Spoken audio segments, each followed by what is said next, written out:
no idea. Like, it's just set up, and it still has like the tweet logo and everything. I think I didn't even know you could stream with Twitter. Oh, yep, there we are on Twitter. Sure enough. Really? Wow. Yep, I see me. Do we have a lot of viewers, or are we blowing up big time? 0 viewers. So is we're Elon watching? Yeah, Elon's watching. Elon, please. Are we viral? Oh, perfect. Me. That's the best. That's the best number. What? 0?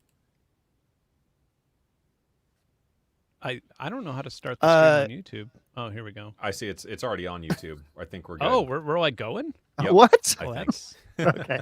wow. All right. Well, good thing I stopped. Good thing I stopped talking about like my, secret beliefs on. Good thing I stopped drawing Muhammad on the screen right. Yeah. before we started. Oh gosh. Let's see. Yeah, I'll bring this down here so I can see what's going on with the chat. Yeah. Hey there, Adam. We're gonna start our own. Hey there, We're gonna Rainbow start our Mess. own Bandcamp. Are we talking about Bandcamp? I don't even know what to say about that. It just makes me depressed. We're going to start our own Bandcamp, sell it to Epic Games, and make a bunch of money, and then lay everybody off. It's going to be awesome. Mm-hmm. Bandcamp for me went dark a while ago. And by Really? dark, I mean... and I don't think it's so much of like so I was actually a consultant for Bandcamp before they went public, or not public, before they went, when they were still in like alpha and beta, before anybody could just upload their music there. Sure, right, yeah. And it was like right when I was suing Apple. So I was kind of this I don't know, icon of being anti-music industry or something. And so they're like, let's pay this guy as a consultant.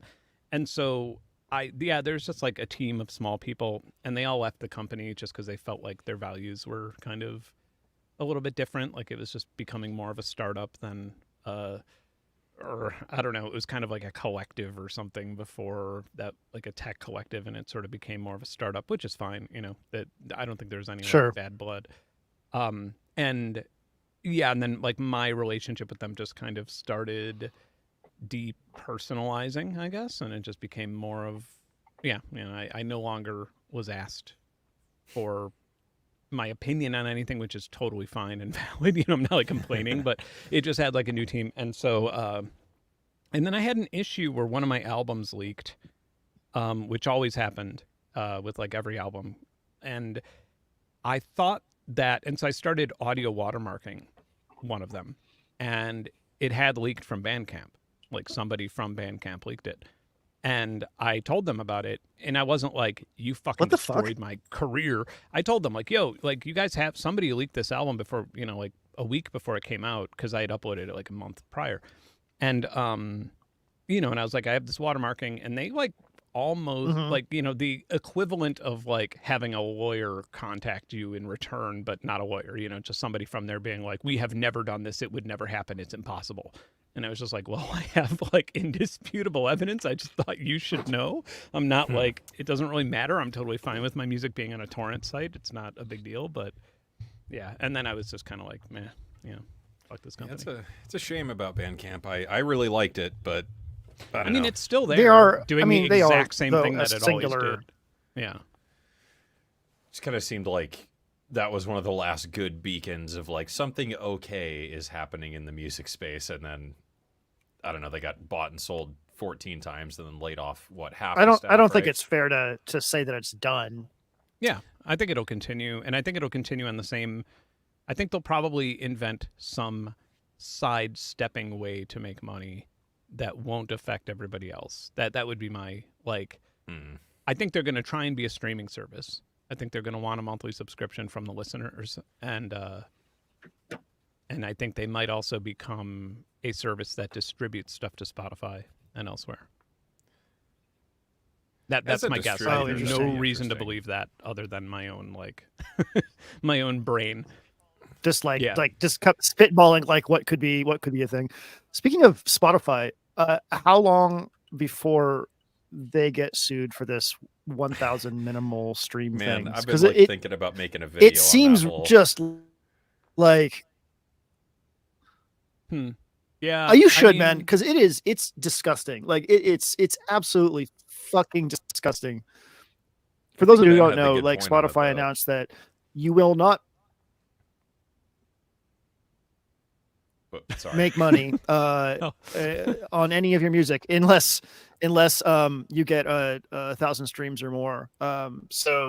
Yeah, it's just like, yeah, I added that up, and like, you know, most people are like, it's not going to make that big of a difference. But what I plan on doing, and I'm sure there's going to be some sort of argument over it because I tried uploading different versions of my last album to Spotify and Bandcamp. And I had like a little thing on the artwork that sort of said like blah version, and Spotify was like, nope, you either have it or you don't. And I was like, oh, somebody's paying attention. Damn, okay. So my thought, so what I was thinking is like, well, okay, I'm gonna look at everything that's gotten less than 1,000 streams in the last year, because that's the metric they're doing it by, is a 365-day metric. And I'm gonna look at all of the things, all of the songs on my albums, because my albums are like continuous, right? You know, like the music never stops on my albums. And so I was thinking about doing that, and then just removing those songs that got less than 1,000 because I'm not being paid for them. So that's fair enough, right? And then it'll disrupt the albums entirely, and it'll just make it a terrible listening experience. And so it's like, I'll just pull those songs, and they'll probably be grayed out for some time. And I feel like that's like a good way of just telling them to fuck off. Like, you guys, oh, there's a good question. I love this question. You guys make money on music?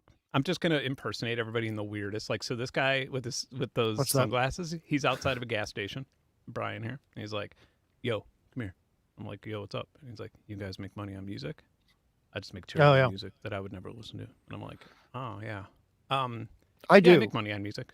Yeah, yeah. I mean, I think all of us do. Yeah, I'm actually kind of surprised. Like, well, we're specifically talking about like via streaming and sales, right? Like that's what we're talking about. Yeah. Well, maybe indirectly too. Yeah. Like most of my money from music is from like scoring stuff and things like that. You know, like demo composing, whatever. Yeah. No, I think we're talking about like where if you put your music up on Spotify, does it make you money? Like, do you make money from? Yeah. And yeah, I do, and I'm surprised like how much it is. Like, I'm truly surprised. Are you you don't have to be transparent about it if you don't want. Let me see. I have to sign into my my account here. I think I average about $2,800 a month from that's great. From TuneCore, and then Bandcamp is probably like, I don't know, depending if I have a new album come out, Bandcamp's like fucking winning the lotto, and then the next month. Yeah, same. Yeah, like Bandcamp is when I release something, that's where all the money comes in initially, and then after that, the rest is like through streaming. And usually, it only comes through streaming when it gets picked up by like mix channels on YouTube or like Spotify curators or something. Then I'll start to see like the streaming revenue kind of come back up or whatever.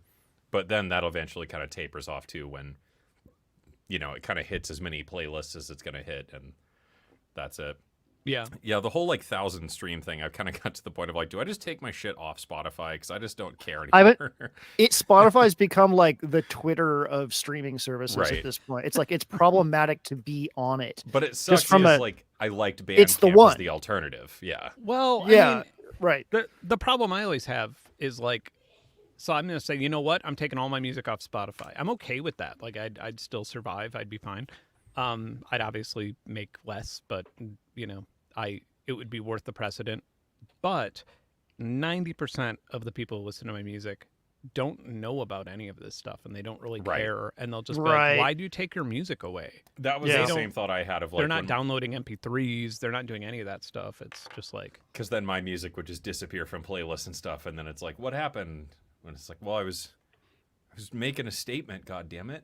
I don't know. But people will just be like, well, you just made it difficult for me to find your music and listen to your music, and at that point you're just done. Like But I think Spotify knows that. I mean, that's any of the large services, like they know that there is no alternative, so it's like, we'll deal with it or get out. We don't care. Yeah. I make about $540 a month via streaming. Nice. Yeah. That's like not 2 bad. Red Lobster dinners per month. That's Yeah. If you like, and going out with your that friends, is how I spend the money, actually. of course, on that simp dinner. Yeah. Well, what do you think the chances are that someone will start gaming Spotify's new model by mass producing mediocre? Well, I mean, it's already happening. According to Spotify, they're not like the reason they're doing that is because of abuse by generative music or something. Like that was some sort of like bullshit excuse of why they're doing it. Why they're doing Just it? like Elon Musk saying that Twitter and all the bots, we have to make these of changes course, because of all the bots. Wow, this sounds really familiar. Yeah, right. And it's like the reason they're doing that is because they can't make profit. They're trying to grow. They're trying to show that they could get closer and closer to having one profitable year, because investors are getting really nervous as interest rates are going up, and they've gotten a lot of 0% coupons that were invested, which is kind of an investor-y, venture capital-y way of saying interest, right? So they got 0% coupons in 2020 during the pandemic because everybody was going to be listening to Spotify in this new post-COVID world. And it kind of worked out. Like they saw some growth in 2021, but it started capping in 2022 in Britain, which is where most people listen to podcasts. Out of any other place in the world, Britain is the #1 podcast land. Well, and their users capped out in Britain while Spotify was like quadrupling down on podcasts. They're paying the Obamas to have a podcast and obviously pissing away money on Joe Rogan and all that stuff. And they were like, oh, fuck, our market's reached its top. Like, we can't grow anymore. Or we Where's can't our grow much Spotify more. podcast check? Yeah, right. Damn it. Yeah, and we can't grow anymore. And so now they're like, okay, well, we're just going to scrape the bottom. Yeah, entirely. They're fucking fracking like their own service, basically. Right, like... yeah.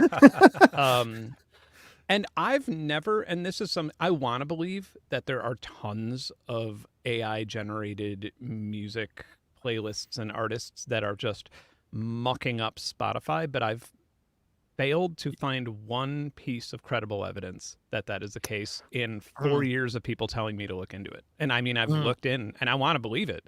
I like that. I love it. I love a story where Spotify's the bad guy, right? But yeah, I mean, I love shorting Spotify. I love shitting on them. It's my thing. So yeah, it's my thing. Yeah. Some people like trucks. Some people like fishing. I like taking a shit on Spotify. Yeah. Is that a crime?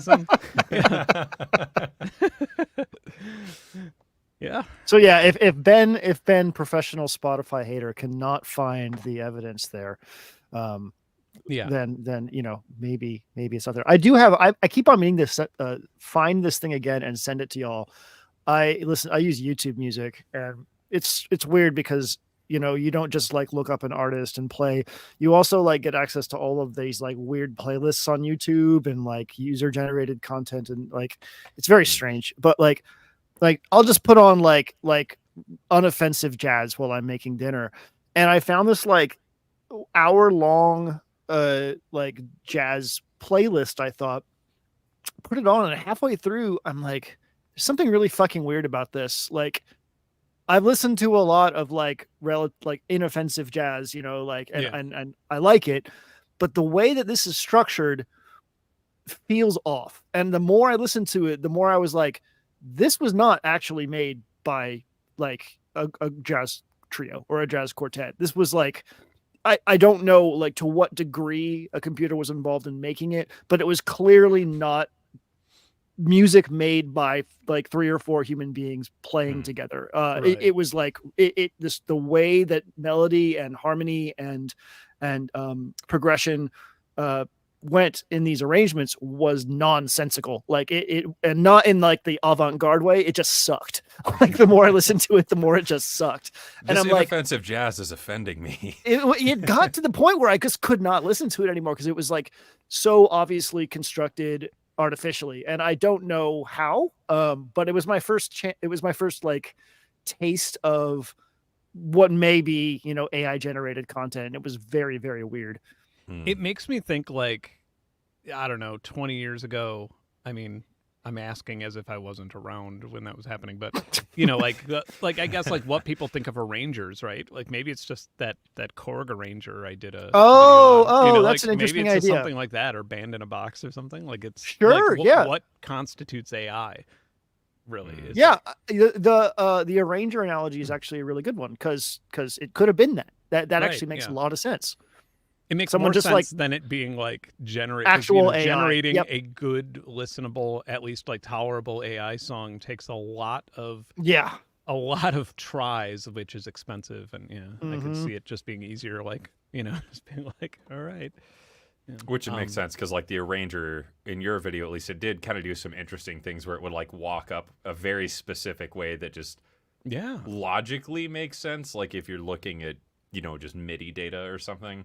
Yeah. But human, how like an actual bass player would do that would be completely different. So yeah, that's a good point. That might be it's the uncanny valley of music, kind of, where it's like it's just like your senses tingle a little bit because it's just not quite right. Right. Yeah. Yeah. There's just like, I guess it would be titled "This is not a podcast." This is not a podcast. Yeah, maybe. Bonsai Panda. I'm sure that's already a thing.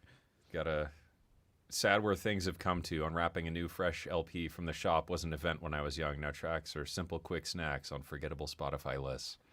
That's a vibe. Yeah, it's a little weird to not edging into the auto zone, isn't it? Like sort of. It is a little bit. Like you gotta go to the vinyl store, but no, I you gotta be willing to like look for bands that you like and like move past the playlist. I guess like. I'm always surprised how many people I talk to in my lessons where I ask them like, what is it that you like to listen to? And they don't actually have names of artists or albums or songs. It's just sort of like they have playlists that they listen to, but they don't have any connection to anything deeper than that. And I think that's a travesty to an extent. It's funny because just when you were telling me that you like the inoffensive jazz thing, I was like, why don't you just ask your friend Ben? Like, give me some inoffensive jazz. And I'm like, here you go. You'll just use your arranger like everybody else. Yeah, I'll like quickly make an album called like Jeremy's Cooking Dinner. Listen, I would fuck with that though. That's cool. I like that. Yeah, but then it'd be interesting to get like the Hay Packs or something to run MIDI into like an arranger keyboard, so it is just this weird generative thing accompanying a generative like MIDI box. Yeah, I ran mine into UVI workstation, like, and just played like the patches, because you could like send 16 channels out of that thing, and it was bonkers. It was like completely mad. Like it was really nuts. Yeah, I think the I don't know what you would call that, the commodification of music is like definitely a thing though. And that was a video I thought about doing for a minute, but then I was like, that gets a little Beato-y. Yeah, there's a nuance there. I don't think Beato actually like understands that, like specifically the commodification of music from like a technological and from like a, I don't know exactly how to explain it. There's a nuance there that, from what little I know about Beato, I don't think he really. And that was my problem with my playlistification of music videos. No one actually watched the damn video, so everyone just yelled at me. Yeah. So it's like, I feel like it'd be a good video, it'd be a good discussion, but I just get yelled at in the comments because people don't actually watch the video. They just read a title and call you an idiot.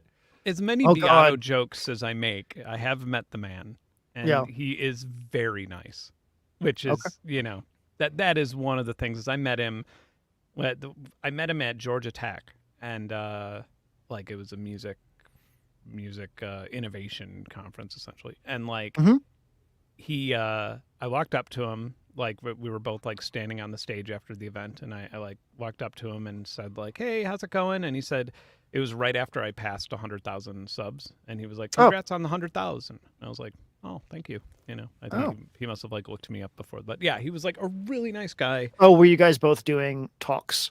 He like introduced someone, and then I was doing a video on some of the things that were being shown that year. Oh, was that your video where you showed that like physical oscillator, the cicada thing? That was one of them, but I that was a separate vaguely video. Remember that video, yeah. Yeah, that's Spencer Topel. He just sent a synth to space.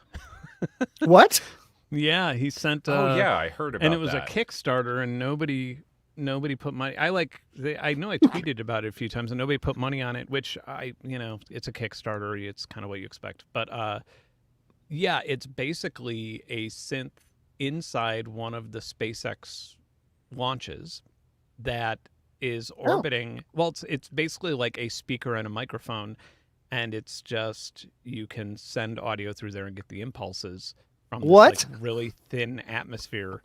Whoa, that's fucking crazy. But is it a physical oscillator thing? I should just. How does that work? Or is it like just generating a waveform through a speaker digitally, or what does it do exactly? Yeah, I should. If it's not analog, I hope you should just burn it up in the sun. I can't believe they put something digital out there. Yeah, my ears are accustomed to pure analog tone, bro. Speaking of, I pulled out the Mini Freak to do the soundtrack on my latest video. Like, that's a great fucking synthesizer. Yes, absolutely. I have my Jaspers set up recently, like kind of like redid it, and I have the Prophet X, the third wave, which you now have in the studio, right? Like it's on the way. The new third wave. You're getting the desktop. The module, yeah, they're sending me one. It's so handsome. I don't get to keep it, but I get to borrow it for a bit. So okay, fun. And then I have the Mini Freak, and the Mini Freak, just in terms of the sound quality and punchiness of its and the like sound design capabilities is absolutely wild. Like it is, it is really cool. I wish they made a big one at this point. I want like a big boy Mini Freak at this point. Yeah, if they did like a Matrix Freak, I'd shit my britches. Exactly. Yeah. Okay, the Blue Marble synthesizer. Yeah, so I've heard of this, but I couldn't really find the information on like what it did exactly. It's kind of, I can't scroll down or do anything that shows up on the stream. A web-based interface that gives you access to the synthesizer from Earth. So do you pay to access this, or how I think if you were like in the upper tier of the Kickstarter people, you got it, but I'm trying to figure out what it is now. I allegedly have access to it. I just haven't been told when. Andrew Wong has access to it as well. Okay. Oh yeah, he went to space too, so that makes sense. Yes. Right. Yeah. He stopped there. He dropped his synthesizer off. It's actually his. That make noise shared system that he got delivered to his like thing it's still out there. Yeah, I'm trying to figure out when the first video. I don't think that I knew that it was fiction. I think because I was just like, yeah, I mean, I could see NASA not going this route, but I could see, the Canadian version of NASA, CASA. Yeah, I'm not sure what it's called, but Space, it's like, sure, he's like a big influencer. Why not? Maybe, and but I remember being kind of, I don't know if angry is the right word. I remember being like disappointed because he had just had a new baby. And you're like, what are you doing, bro? Yeah, I was like, you're kind of an asshole. You got a baby. Like that, like you're risking your life to that extent, like as your child's like going to be born while you're Imagine you hate your there. kid that much the day after they're born. Right. I think that's why Elon Musk actually created SpaceX, is so he could escape his children who know him. Right. I'm going to be making Elon Musk digs. 190 of his kids are just like, Dad. Yeah. I still don't have the Yamaha Genos 2. What's this? That's the new arranger, I guess. Oh, are you getting one? Oh, and someone mentioned the Torso S4. I was just reading about. Oh, yeah. Yes. Okay. Yes. Okay. I've known about the Genos 2 for a while. I wanted to do. It's funny. I didn't want to do a Montage M launch video so I could do a Genos 2 launch video. But the communication's been kind of not great. So I will, right after this, I will send a goddamn text and get that Genos 2 over here. That's interesting. Cameron, have you played with the Torso sequencer? Have you? I have with any the of their T1. Stuff? I really, really like the T1. Okay. It's a little weird. Like, it took some getting used to, and there's still, but like, I think it's just the lack of a screen that sometimes I forget. Like how there's like kind of the shift functions, and then the measurement of like, if I add an amount of probability, the measurement is like how many LEDs are on, up or down.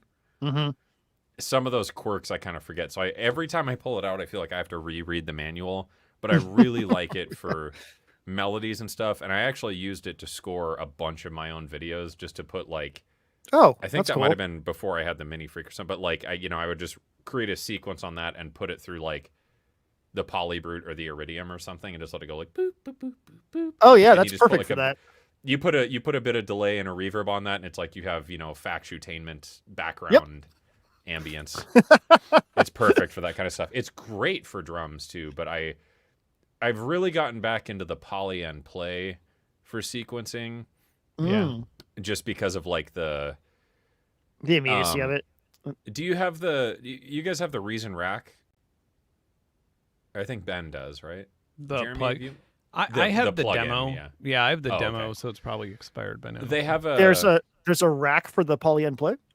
No, so in the Reason Rack, there's I'd be a like, what the drum fuck? sequencer. I can't remember what it's called. It's one of the drum sequencers, but it has like a ping pong mode and a bunch of like weird Oh, modes, okay, and it cool. has like a clock divider per lane. So the polygon plays a really good approximation of that, but it Bryce. does Bryce melodic just told stuff. Bryce from Perfect Circuits here. Sorry, he just Oh. called us cool, and I don't appreciate Wow. that shit.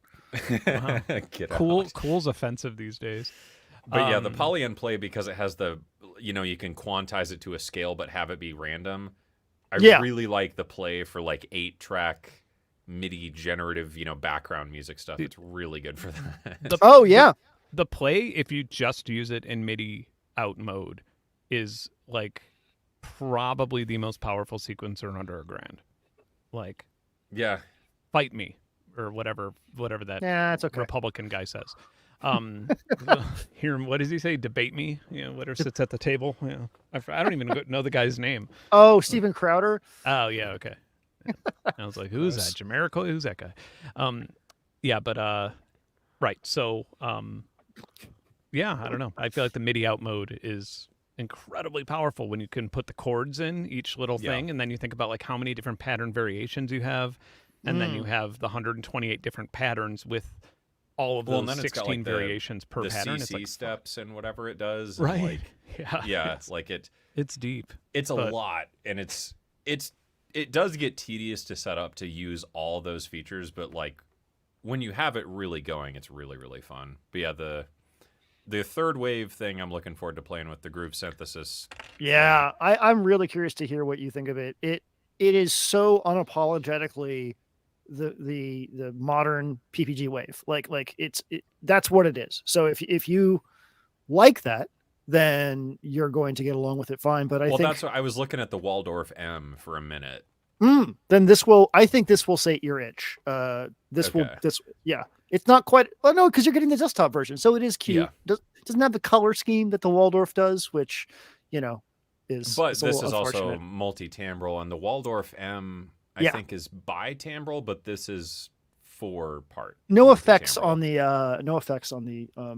Waldorf M as well. Oh right, because the third wave has 2 effects per part. 2 effects per part, and there's 4 parts. It's fucking wild. Yeah, so like that's pretty insane.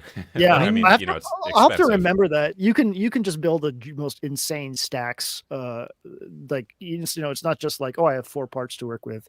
You can make like one huge pad, or you can make a pad on one part and an ARP on another part. Like that's what I was thinking it'd be good for, is like for scoring work and whatever, especially for like more minimal scoring, stuff where it's like I just need a pad, a bass, and like an ARP, and then maybe like a little there you lead go that comes in. It's like that's like the perfect just box that does that. Yeah, I had absolutely. no idea that this was a thing. What's Because that? I haven't What turned is my this? Force on in like 2 years, because the thing has just been an utter disappointment to me. I had no idea that this, and I don't even know how this could run, because the thing. What is it? It's an arranger mode for the Force, for the Akai Oh, that's Force. cool. What is That's the one Akai that looks like Force? that's the one that looks like an Ableton clip launcher. Right? Yeah. Huh? I've never heard of this thing. Oh. Yeah. I mean, this is just like a module for it, or I guess a mode that Do it you want runs to pull in. up a picture of the Akai Force so we can see what it looks like, Ben? Because Sure. the camera doesn't know what it is. I'm looking at it in Google here, but Oh, okay. maybe for the stream for those not familiar. Huh.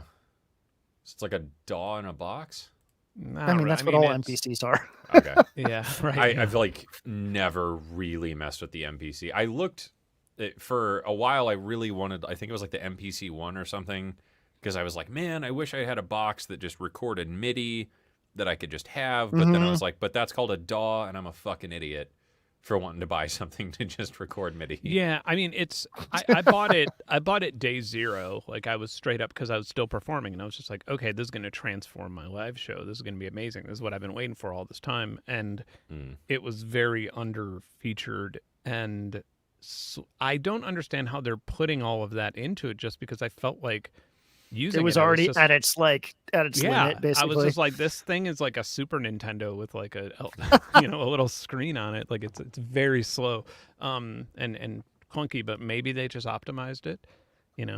Maybe they got some of those Moog engineers over. Oh no!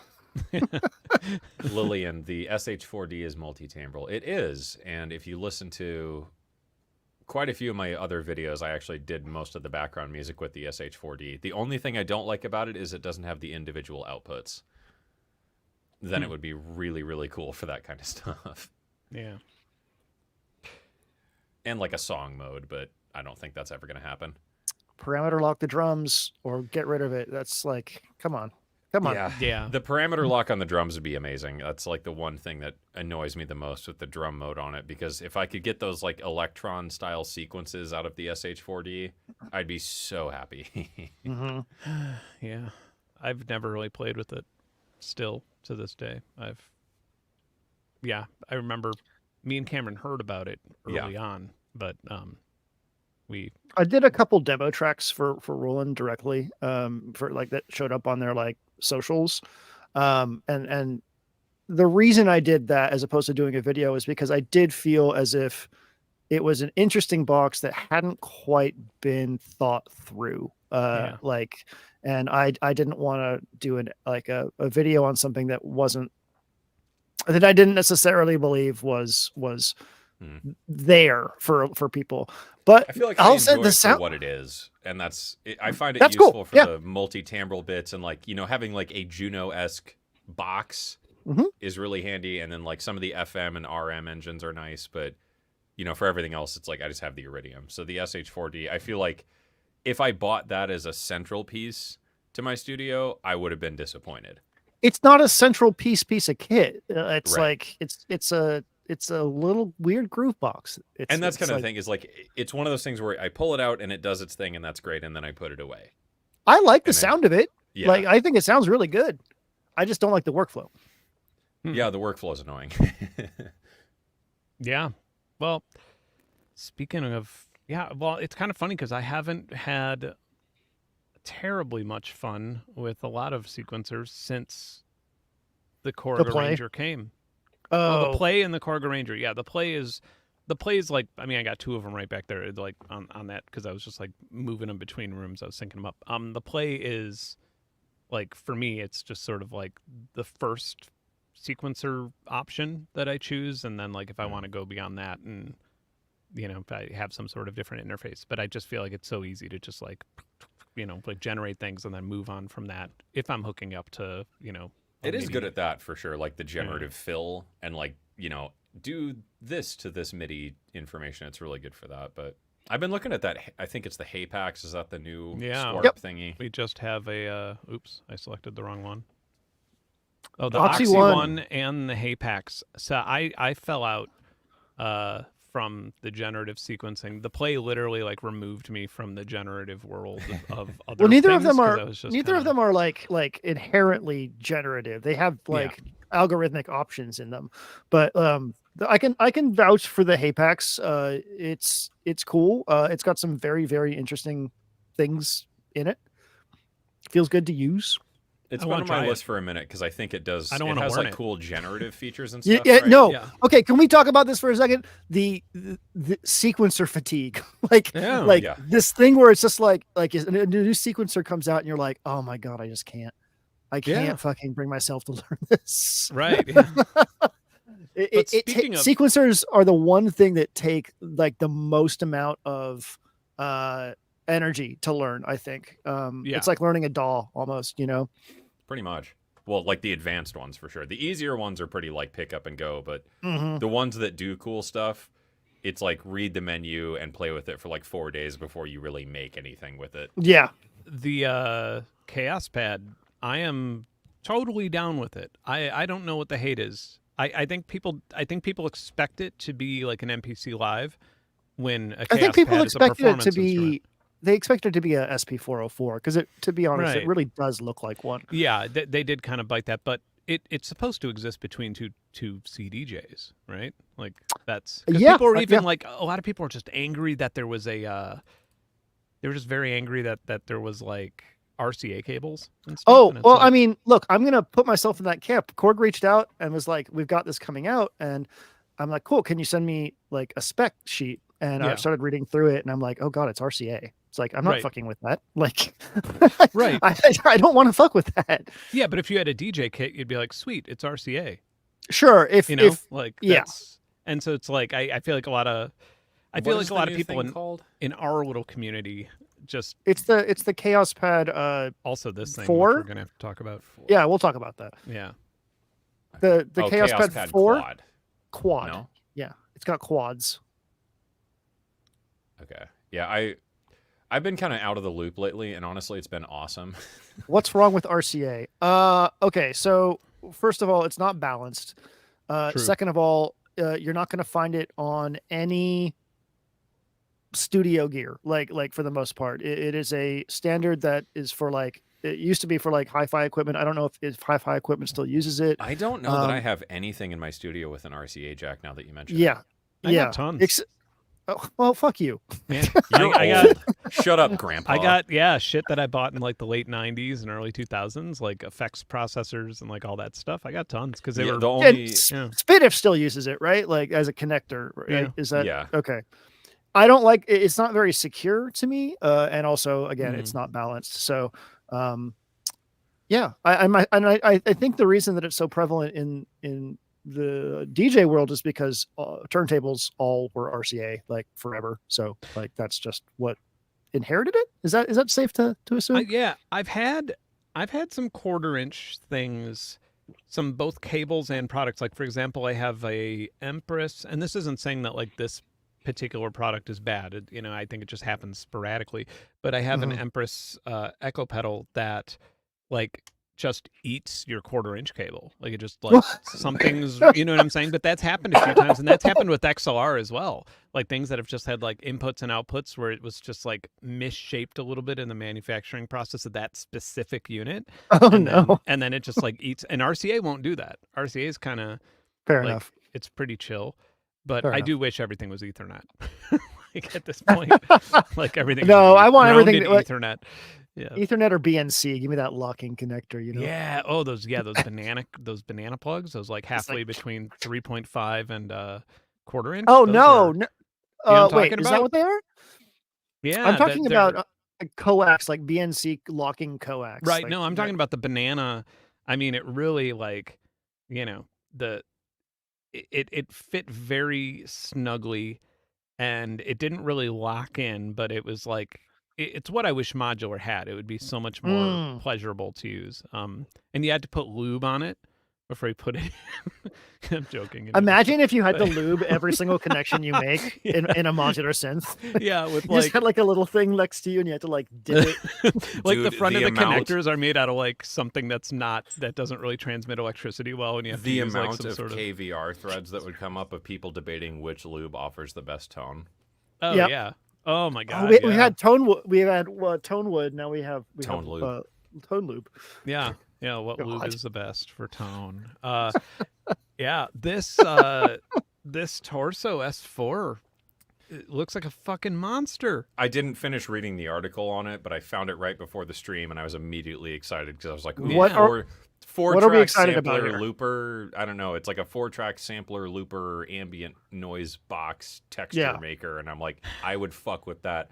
Did you see the hard. demo video of it? No, It I sounded literally- nice. Yeah. Yeah, I just saw the I'm article in. like 5 minutes before the stream. I mean, also like the tape arrow workflow stuff. Love it.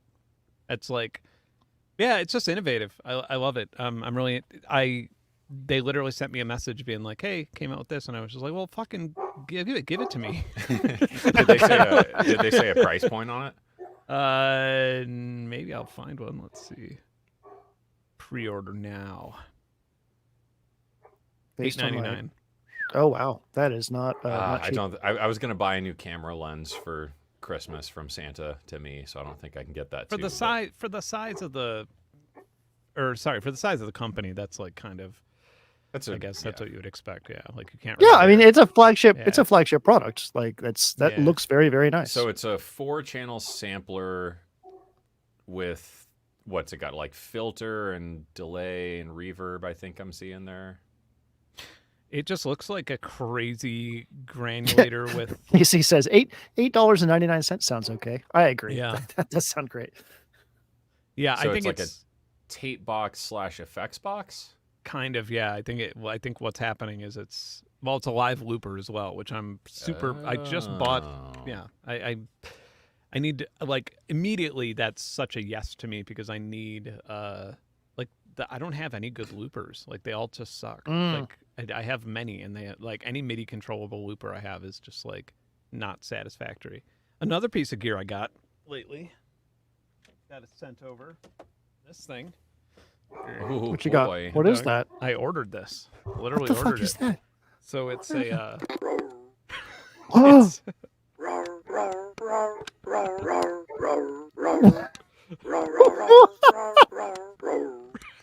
This All right. is Ben's has a little exclusive. whammy bar that's like.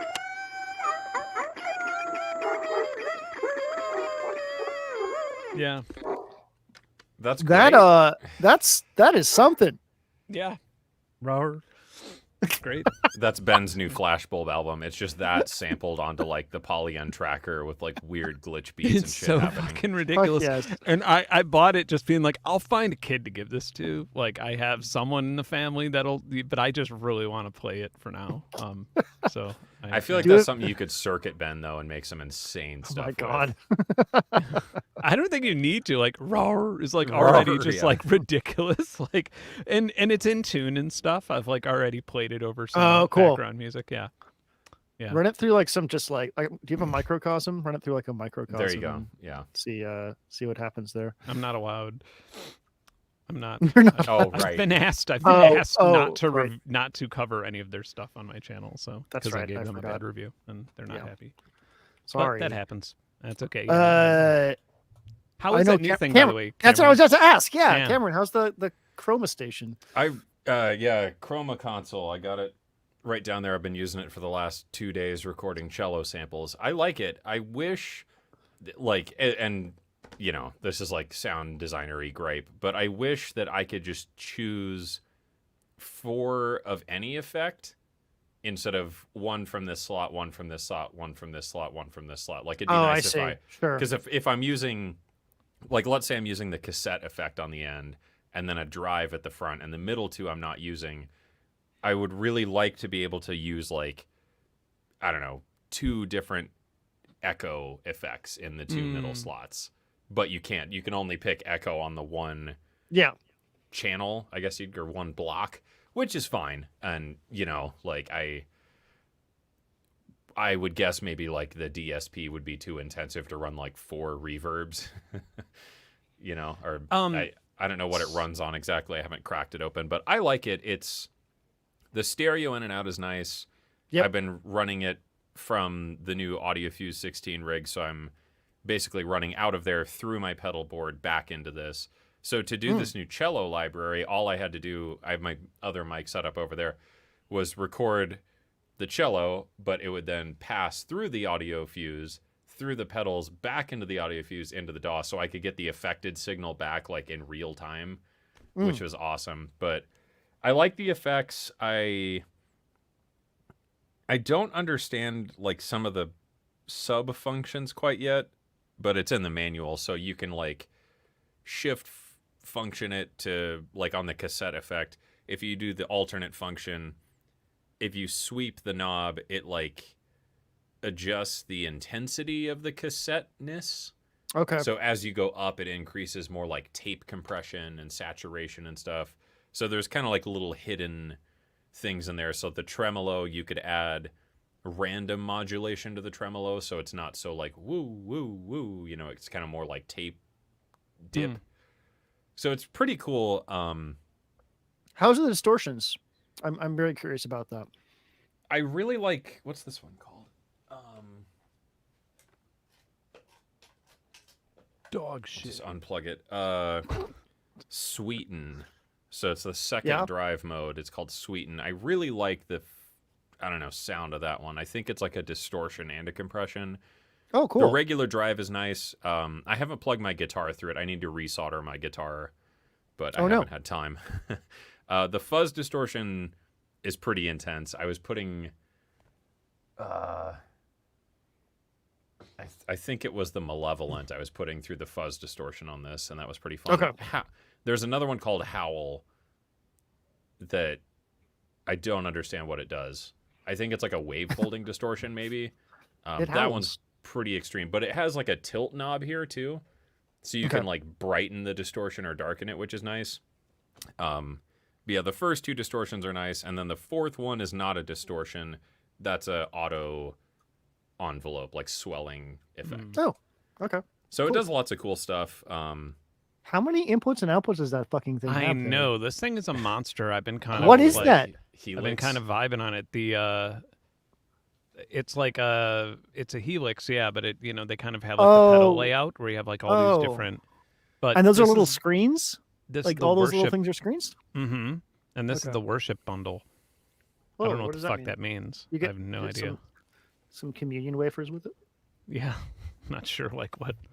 Yeah, I've been looking at buying a new guitar and a new guitar amp, but I think I am going to fix my guitar. And then I was looking at buying one of these Helixes. I looked at the Axe Effects, and I looked at the Quad Cortex. Yeah, I know they have that other pedal board emulator that I saw that looked interesting, but I just don't remember what the hell it was. I had one years ago. The Guitar Center here has a Fender Hot Rod Deluxe for like $500. Wow. So I think I might just go get that instead. And then they have like the Helix Lite version. These amp modelers and stuff sound really, really good now, but I don't know. There's just like a feeling of having a physical amp. And I think it's like literally just the feel of the amp pushing the air behind you. And I had a Pod HD 500 years ago. Yeah, and I really liked it. I toured with it. It was great. But even running it through studio monitors, it's not the same as just like a real amp right there. Yeah. You know what? I just realized this, and this is not a big deal to anybody but me, but I might as well say it anyway.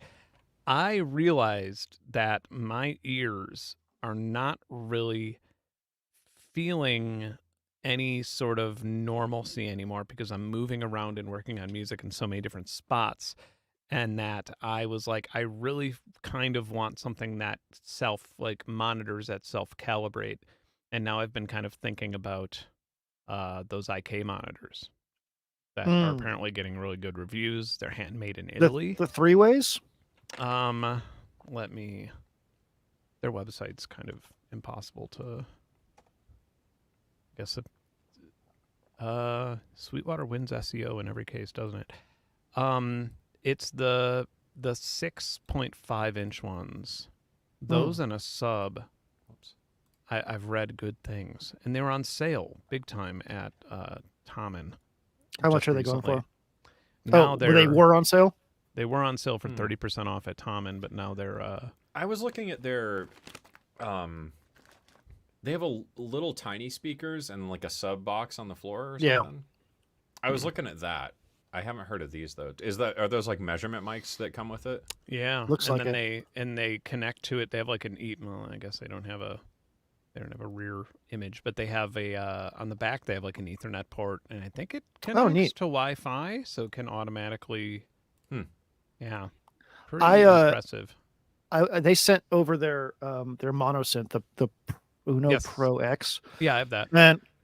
And I was talking to them, and I was like, okay, well, now that I have a relationship with y'all, like, I've been thinking about getting a pair of the iLouds. Can we talk about that? and they were like, "Oh, well, you know, if you're looking at the iLouds, you should be looking at our new ones. They're these, you know, the ones that you're looking at right now." And I'm like, Yes. "Cool, okay, great. So let's I about that." And then I just never heard from them again. Yeah. Yeah. I did get to play with the synth at a event here in Nashville. I said no to them on checking it out, and then I kind of regret. I like it. I played with it at Nashville, and I was like, "That's pretty fun." It is. It sounds really good. I love the addition of the reverb and delay on it, and it does deliver that kind of wowness of what you might want, like a 303 kind of acid synth. Yeah, I was making like it, some sort of percussive sequences on it, and I was pretty impressed with like how big it sounded. Mm-hmm.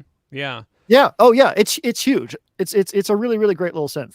I like these. I just don't know. I feel like 5-inch is just not going to cover enough ground between my sub and. Got to get some Atom Audios, man. These speakers slap. Yeah. I don't know. It's going to take me like 6 months to get used to it. So the expressive monosynth Wiggler. Do you guys know about this? I just looked it up. It's very interesting looking. I hadn't heard of it before. I'm looking at it right now. If you Google Wiggler monosynth, you will I'm find watching a demo of it now. Yeah, he's in the demo. The wiggling is occurring. It's very clearly wiggling. Huh. Go to videos, Ben. Oh, there it is. Yeah. Oh, that's fluent. Oh, you make it. Oh, holy shit. Okay. Can we listen to it wiggle? Ben, But, can you? I see. It's these things. Yeah. Oh, interesting. It's using the same thing as that, like, flute, those, like, little sensors on the bottom. That's the same thing that weird flute that I got at KnobCon uses. Oh, really? I never got that thing working. Huh. Oh, no. Yeah. That's so sad. You were so excited about it. I really was. Yeah. Oh, well. You know. This is kind of cool. God works in mysterious ways. I kind of want to. What I really, really want, goddamn you, Ben, is the EFX X3, the tape echo. Oh. Oh, yes. I feel like if you put Ooh, I like that. It sounds all. That's cool. I like it when this kind of stuff actually sounds like a real instrument. Interesting genre choice too for like a thing like this, isn't it? That's funny. I feel like this with a good tape echo would sound really, really good. Ooh, like especially for like haunting soundtrack stuff, you could do some. That's very I mean, cool like shit with I that. can immediately hear myself making a decent sampler instrument out of that, of like this and a tape echo. Yeah. Well, the tape thing was just like literally, I went to Jamie Liddell's. I don't know, 5 weeks ago or something. Yeah, we didn't get to run into each other. Damn it. Yeah, you were in Paris. I think you were on your way to Paris when I was in Nashville. But yeah, I mean, it was like literally I just went there, and I kind of thought that he would. I was just like, yeah, let's just like we were like recording a data set of his voice essentially. Oh, really? And yeah, That's and, like, badass. Yeah, because like the whole voice swap thing is about consent and about like creating the best possible data set, and then you can't get access to that unless you actually license it from the vocalist. And so the whole point is like the ethics. And so yeah, we're recording that, and then he just kind of cleared his whole day, and like we just like played with tape for like hours, and like I had such a blast. And I That's so cool. got back to my hotel at like after being there for like 12 hours, and I was just like, all right, I'm amped on tape now. Like, but I don't want to go. I don't want to go as far as he. Cause I think he has like 16 tape machines or Good something God. ridiculous. I want like I want a little 2-track machine. I have my Sony back here, but I need to fix it, and I'm not good at electronics, so.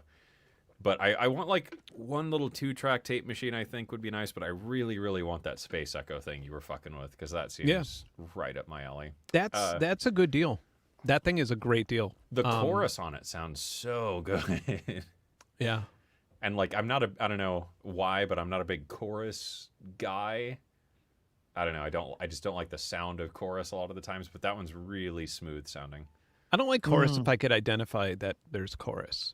if that makes sense. Right. Yeah. No, that's the thing is like a flanger. So you must hate could, you must hate like all shoegaze music.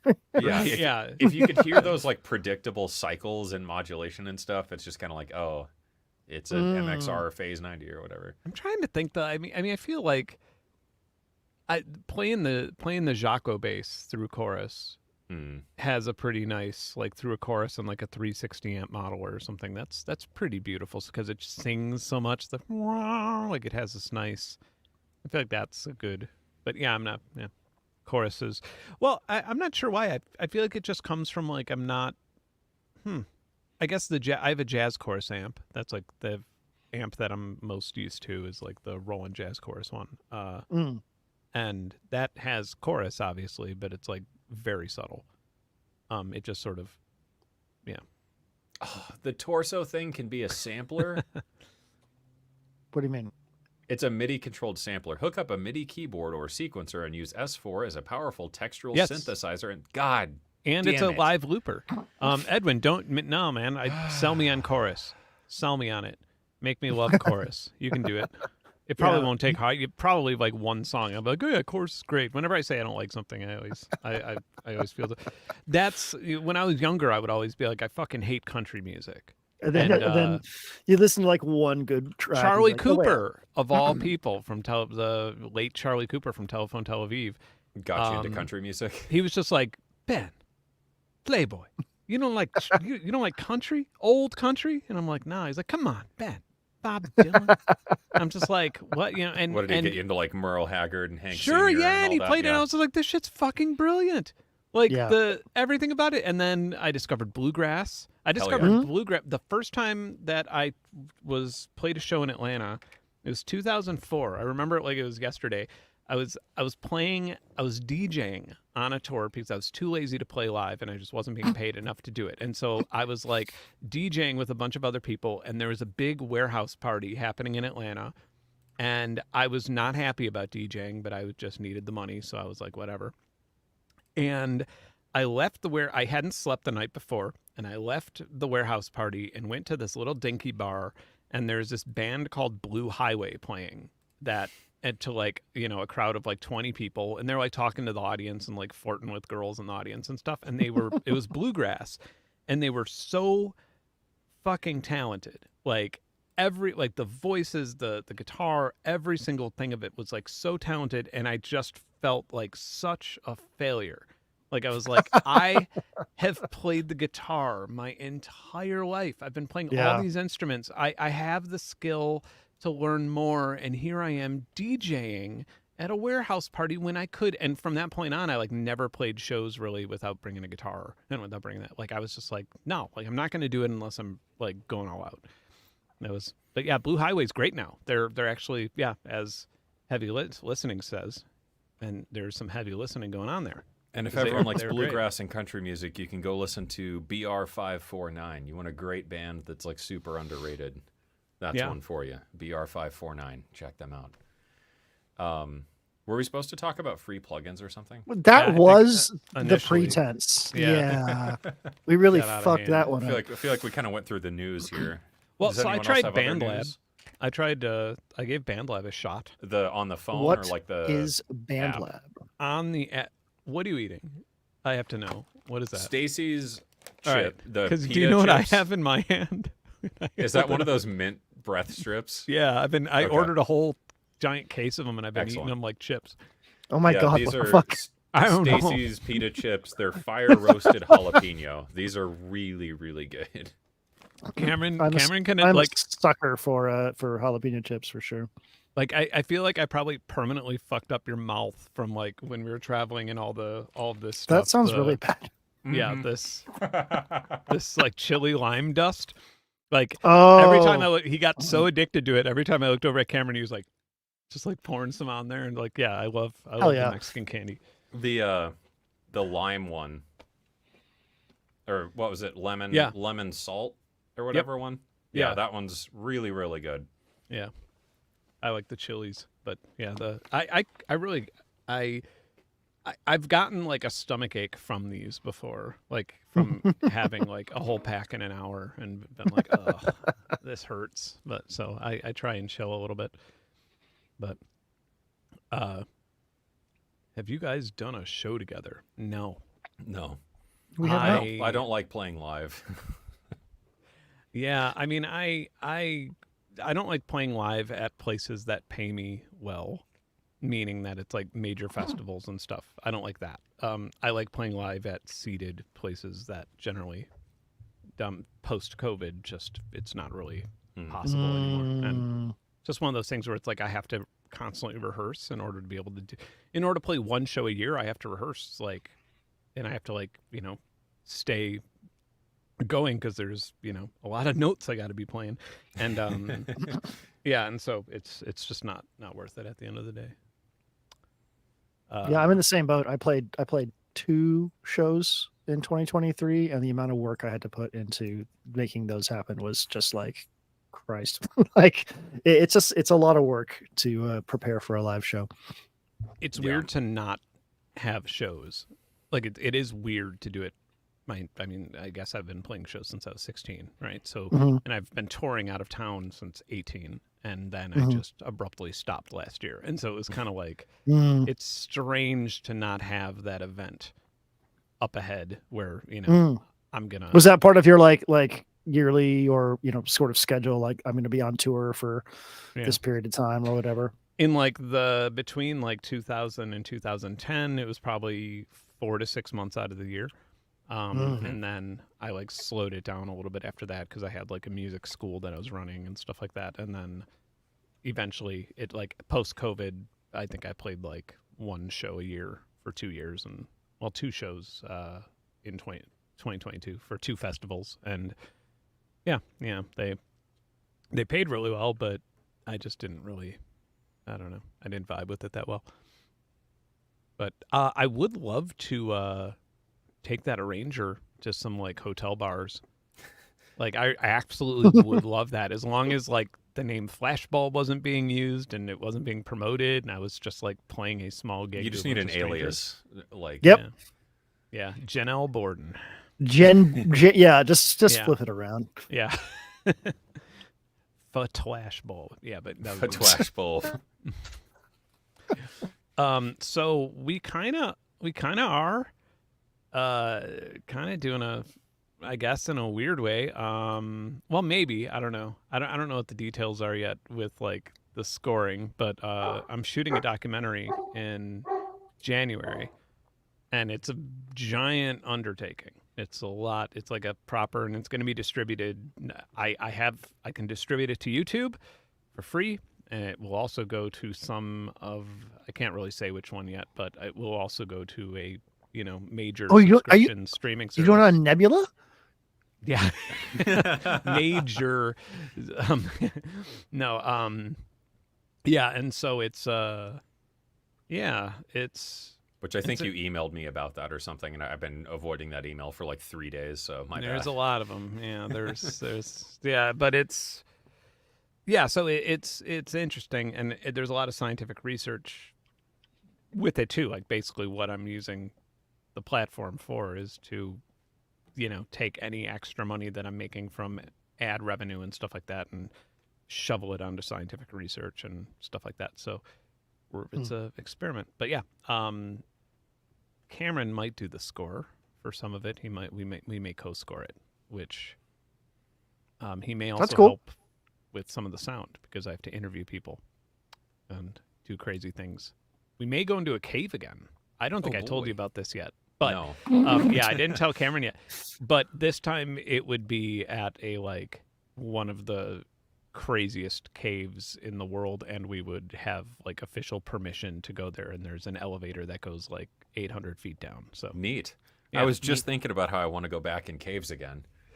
I literally, we can't talk about it, but we were thinking about doing a video together recently, like, and but it just didn't pan out. But like, I was thinking, like, we're gonna be right by, if we went to this area, we'd be right by the cave. Let's just go back. Yeah, round 2. I was like, we could. I kind of want to go back down there, but I don't. I think I have one. I have one other cave project next year, though. So yes, that should be fun. Yeah, a lot of caves. There's a whole world down there. But yeah, so I think the documentary, yeah, we might be doing like co-scoring on that, and then I don't know. We need to just do like some kind of big project together at some point. Yeah. But big projects take like a lot of time and a lot of money. Say, who the fuck has time for that? Yeah, man. Yeah, I mean the documentary, the budget's like gross. Like it'll be in the red no matter what. Like, Right. At this point, it could win an Oscar and it'll be in the red. But like, yeah, but it again, it pays for scientific research and that's important. And yeah, I finally have a good use for IRs since I picked up that Reverb Shaper add-on. Well, hey, if you want some IRs of a cave, we done that. Right, yeah. What did I get? Oh, who was asking me? Lupop was asking me about what is that Bricasti reverb? Do you know what I'm talking about?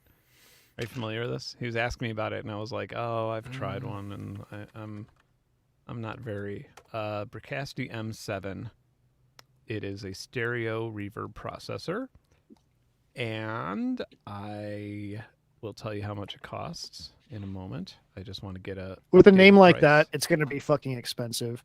Yeah, well, I'll save you the work. It's $5,000. And, it is. Vintage King has one for 4,700. You can get a used one on Reverb for 4,200. Yeah. What makes this special? Yeah, so like I've played with one. I think the price and just, I mean, I guess it has its own algorithms, but they're not like a big difference from like the normal, 4 that sort of end up getting used. Modified into, yeah. And so they're not that crazy. And it's a $5,000 box that has Freeverb 3 in it. Right. Yeah. Well, and there's like people, and when you hear people saying that it's great, and when you hear people talking about how awesome it is, they're usually like, no, it's just, you don't notice why it's awesome. It just is because you hear, like, when the whole mix comes together, that's when it's awesome. And it's like, when that's called placebo. That's called spending a bunch of money. And yeah, but I don't know. I wonder if the Seventh Heaven is a plug-in version of it. Okay, I know about Seventh Heaven. I've never heard of this thing though. Oh, really? Those are just IRs. Yeah, I have those IRs, by the way.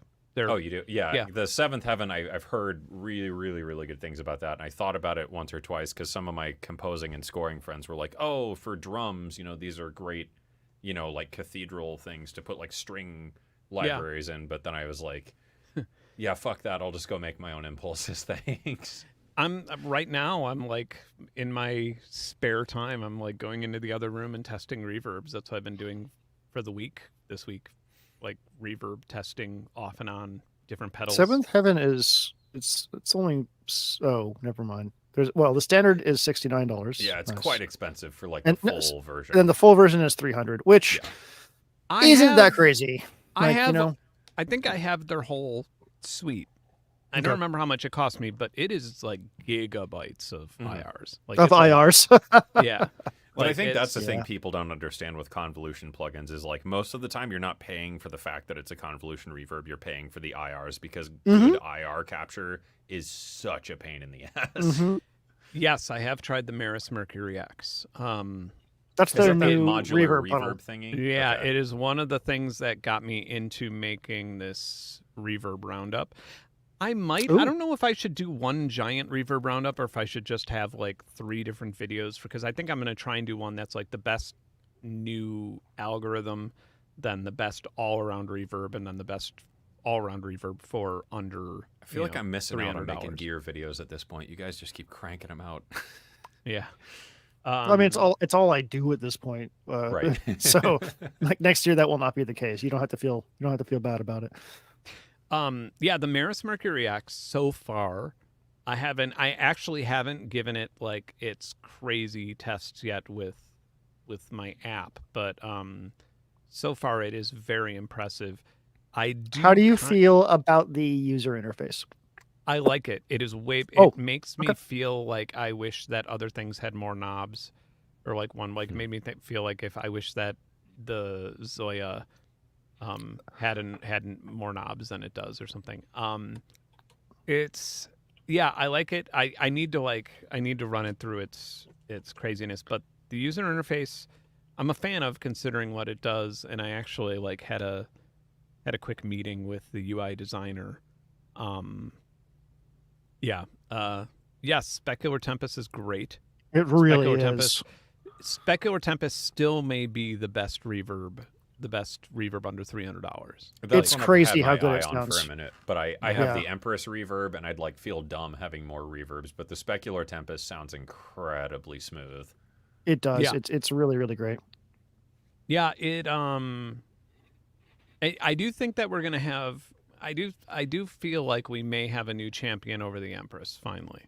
Because with Amaris? Might be that one. I mean, I have quite a few that you got shit that you can't tell us about? Is that what's going on? No, I think it's all released. Okay. I do one that I haven't tried yet is that new Boss one that is like out of nowhere. A little pissed off that they're still using proprietary adapters that you can't just like plug in. Yeah, there's that new proprietary adapters.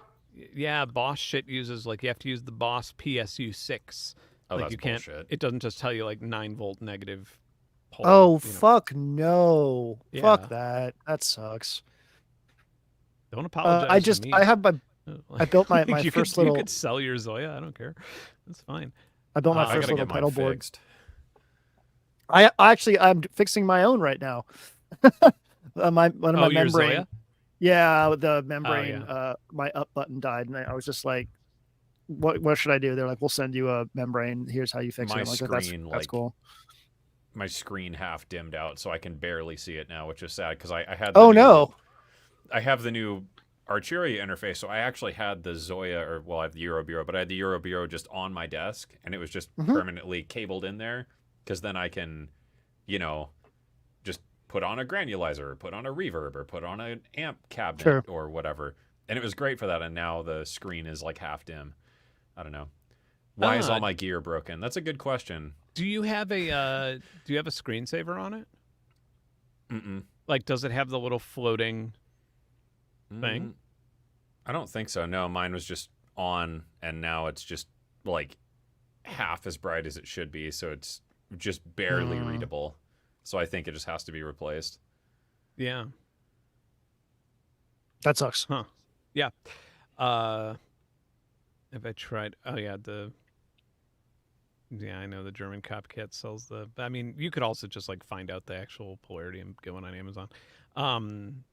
I have, yeah. It's Quick Quack makes some pretty wild shit. Yeah. I have their crowd chamber thing, and the interface for it is so funny. The Ventress, I do have that. I have their dual reverb. Sad to say, I don't think that's going to win any awards, but it is fun. It is a fun. I also think another fun reverb pedal is Rooms. I was really. Oh, Death by Audio. Yeah, that's a really that was a creeper too. I thought that the thing was not going to be great, and it ends up. I've used it quite a lot. Yeah, that's a fun one if you just want to especially if you just want to have a good gated reverb over a snare or something. Yeah. Ah, okay. Well, yeah, Edgar looked it up for us. Well, that's good to know. I would that way I could just plug it into my power bank, because I was already a little bit annoyed, but yeah. That's really good to know. I was ready to get angry. Yeah. Yeah, I mean, I think they just want you to buy the Roland one, and they don't tell you. It doesn't say it like every other pedal does, or it's just like, 9-volt, 500 milliamps, or But yeah, but it'll be interesting to see what wins, to see if we have new champions. The champions are Ben Jordan's IR pack for $19.99 on Gumroad. Yeah, I do. I really should pitch that in there, not as the champion, but be like, by the way, because whenever I do that, then the next question that everybody has in the comments is, well, what's the best reverb plugin? And I'm like, well, fuck, I need a year of my life to that's figure such that out in any sort of objective way. That is such a can of worms. Supermassive. The end. Oh, done. Fuck you. Valhalla did everyone dirty releasing that for free. So many mixes come to me, and I get a mix from a student, and I'm like, I hit the space bar to make sure that they can hear the mix on my side coming through Zoom. And so I'll just put it in the middle of the track, and I'll like hit the space bar to play, stop it again, and ask them if they can hear it. Every single fucking mix was Supermassive. I do that, and I get a 10-second fucking rebound tail. Yeah. Just in the middle of the mix. And I'm like, someone's using Supermassive. That'll be our first stop in getting this thing cleaned up. Yeah, right. Yeah, geez. Yeah, Supermassive is Supermassive. It's a thing. It is, yeah. I am trying to just load a damn image of it here for everybody. But it's, let's see, can I just share this tab instead? In regards to this comment, about Space Echo? Yeah, this is actually incredibly impressive for the price. I was the flashback? Away.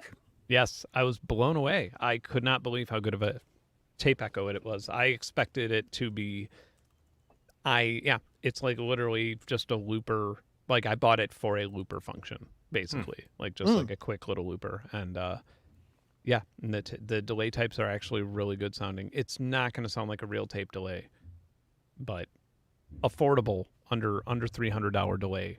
It's going to be hard to beat, I think. That's my take. Ben's hot take. A cheap ass S&H rebrand shimmer reverb. I'm interested. What's S&H rebrand? Shipping and handling.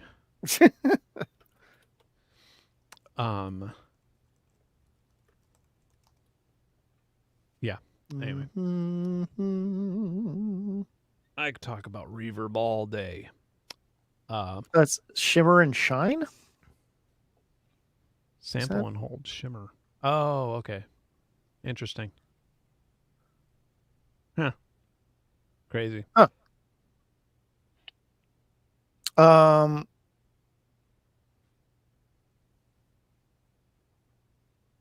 Oh yeah, someone asked about Ableton Live 12 if we're mad about it.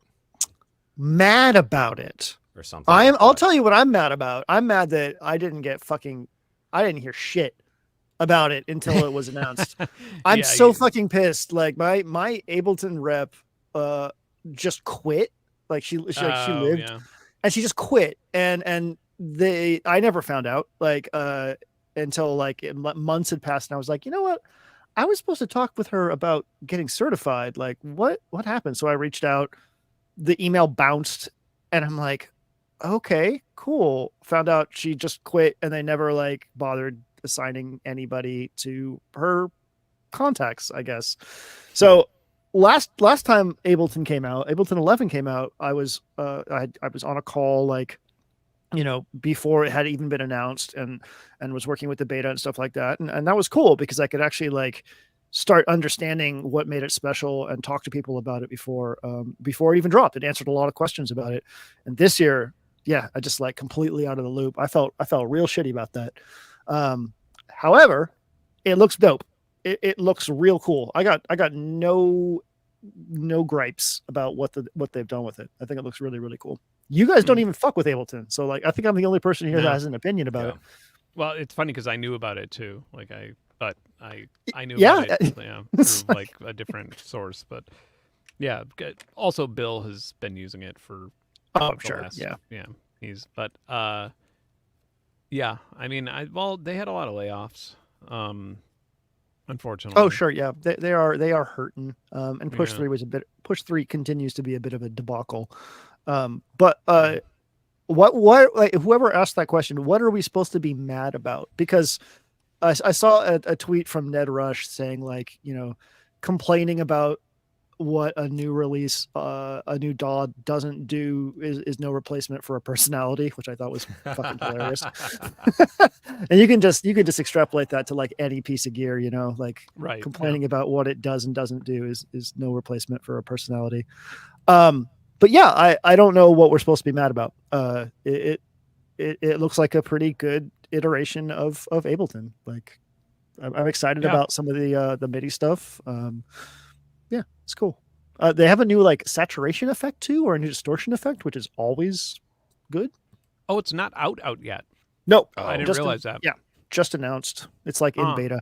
People are mad that it's not a free plugin. Yeah, I know. Sorry. Right. That's Yeah. fair. Can't believe it's version 12 and it's still not free. Oh. Yeah. God, I thought we were supposed to be working towards a better future. Right. Yeah, that is It's kind the of goddamn crazy influencers. to pre-order it. Yeah, Oh, is it pre-orderable? that's weird. You That can is weird. pre-order an update for a DAW. I think Ableton just has cash flow issues. And I they're think trying Ableton has some really- cash flow issues. Yeah, and they're well. I mean, yeah, they like released the Play 3, or sorry, the Push 3. Really, kind of. I think they released it before they wanted to. It's a rumor That- on the streets. Brian says that the complaint is that FL Studio has free updates, but Ableton doesn't. That has been the issue. That has been the Yeah. That's been the thing for Ableton forever, though. They've never offered free updates, so their business model has Nobody never has, changed. no. Yeah, I don't really see that as a valid complaint. Like, it's not like they've just started charging for updates. And if you look at every other type of software out there, the major releases, you do pay for an update. It's not as predatory as like Waves, like Yeah. it is what it is. I think that's pretty much every DAW besides FL, though. Yeah, where it's like because even Cubase is every 0.5 is. Yeah, like a paid Cubase has like update. the little incremental, like Yeah. if you pay for this little $30 one, then like you won't have to be hit with the full tube. But price if next you time, upgrade and- from like 5 to version 7, then you have to pay to upgrade to 5.5 to 6 Yeah. to 6.5 to 7. So like Oh, the wow. price to upgrade adds and up. that caused me to quit. That caused me to stop updating. I don't have it installed. I uninstalled all the Steinberg stuff as a result Oh. of that. And also, if situation. you wanna fucking save some money and you're not in the Ableton ecosystem, if you buy 11 now, you get a free upgrade to 12. Like, as far as I understand, they do that every time they're about to release a brand new version, like a Yeah, brand and new it like is highly discounted, significant isn't version. it? Yeah. And also, Yeah. keep an eye out Reaper. for Black Friday sales. So like, Right. like you could probably get Ableton for a pretty decent chunk of change off, and then Ableton 11, and then get a free upgrade to 12 if you wanted to. Yeah. Yes, Bob, Reaper- you're being hyperbolic. It's more than just 2 to 3 MIDI tricks that you're paying for. Yeah, Reaper's not free updates. You get free updates within the window where it's like Bitwig, where if you buy Bitwig, Yeah. you get everything for 12 months. And Reaper is like the same sort of concept, but I think it's 2 full versions. Oh, that's not bad. Is Renoise updates for free, or is it I someone I just think said have no so, yeah. idea. Yeah, that's you'll receive free updates for 1 full version number for Renoise? Okay. So if you get Renoise 2.6, you will get all the download versions for free up to like 3.6, and then you pay after that. So yeah, I mean, you can't expect a company or a developer to work for free. Like, we were going to talk about free plugins this time, but I think it's important to understand that like the amount of labor that goes into this stuff is pretty insane. Yeah, it's another interesting thing though, and this is sort of in reference to FL Studios. Yeah. Oh yeah, here we go. Perfect. Yeah, so I think they can, and here's why. And this is really interesting. Most of the people who buy these licenses they want to become a musician, or they fancy the idea of being a music producer, and they may actually get a little bit with it, and then they stop, and then they don't use it anymore. And that's just how it always is, whether you're using Cubase or Pro Tools or whatever. And then they meet people and fuck them and have children, and then those people Jesus also Christ. want to be music producers. What I'm saying is that there's always people graduating in age to the point where like they can afford FL Studio or something. Sure. Yeah. And And it's so- not like you're gonna like, hey dad, you still got that FL Studio lying around? Can I Right. get that? Yeah. Like they're gonna just go out and get it for themselves. It's Yeah. not like the Juno 106 you found in the attic or whatever. And FL Studio has they have something like 30,000 downloads per day. That's insane. Holy yeah. fuck. They are by far. I remember at NAMM last year looking around all the big companies and thinking to myself, ImageLine is the richest out of anybody here. Mm. Unless there was like, I don't know if like, fucking Warren Buffett had a booth or something and I didn't see it. But unless that was the case, unless like BP Oil had a booth, then yeah, I was thinking to myself like, yeah, like literally ImageLine's the richest motherfuckers in this whole place. Like, and nobody realizes it. It's like the toy DAW to most people here, where they're just like, yeah, those idiots using FL. And it's like, nah, these. That meme where it's like the person in the corner at the party, like nobody knows I'm the richest person in the room. Right. Yeah. Nobody knows I use FL. And yeah, it's pretty amazing. They, what else was? I'm gonna make that meme real quick. Hold on a second. You were gonna what real quick? I'm gonna make that meme real quick. Oh, okay. Yeah, nobody knows that I'm the richest person in pro audio. No, but it's kind of funny because it's like also such a reward because they were pirated like so badly for so long when, you know, basically, but that's what made them so huge and like synonymous with like getting into music production is they were Pro Tools HD, you know, you had to drop a minimum of 10K to do that. And Pro Tools, FL Studio was like the other option and you could just pirate it. And, but then, you know, piracy really worked out well for them. I don't think that if I were to talk to Scott or any of the people from ImageLine, I'm not sure that they would agree with me on that. They still don't like pirates and they're very open about not liking pirates, but like, but I disagree. I think piracy is actually boosted. Same thing for my career. Honestly, the flashbulb, piracy and the flashbulb, like, I have the same thing when I see my decent sampler libraries on piracy sites where, like, I get annoyed at first, but then I think to myself, like, well, at least people want my shit. Yeah. Yeah, and it's really hard to draw the conclusion of, like, if you actually put it all together, it's really hard to draw the conclusion that somebody pirating your thing with software or music is costing you money. Right. Like it's difficult to actually do that. And what's fun, I wish I could find it. It would take me a minute and a half to really search it out. But it's okay. When I did the piracy video, I found a study, this really comprehensive meta-analysis of, like, if you're looking at like papers on anything in business or anything in sales or blah blah blah, there's so much because it's such a like that sort of data research is so profitable and useful, so everybody funds it and it's all over the place. But I bought a paper that was done in Asia, but it was done on the North American and European software markets, and it found that the subscription-only model with the presence of rampant piracy was the most profitable model for software. Huh. So like the Adobe model. Yeah, exactly. Yeah, the Adobe model. I guess not so. I love it. I guess not so much the. I'm wondering if I could like. Did you get the meme? Did you? I got it. Yeah. Okay. Yeah. I wonder if I could just put a file up here. Present a file, a slide. Oh yeah, there we go. A slide. Do I want a slide? I don't know. Is that what? An extra camera. Cha-cha slide. This is weird. Okay. Oh no, it has to be a PowerPoint slide. That's incredible. Oh my god. Stupid. Okay, never mind. Let's post our PowerPoint slide to everybody. We should do a PowerPoint presentation in one of these. That'd be powerful. that'll be the solipsism discussion. I have to do I have to make a PowerPoint presentation for NAMM for my speech. I don't have to, but like if I don't have one, I'm gonna be like, man, I wish I had one. But you have to do them like 2 months in advance, just so they could like make sure that you're not like just posting a I gotta figure out what to do at NAMM. Walk around. Drink? I think I'm gonna smoke weed a lot this year. I was thinking about that. Yeah, I think it'll be KnobCon all over again. It is gonna be completely legal, and yeah.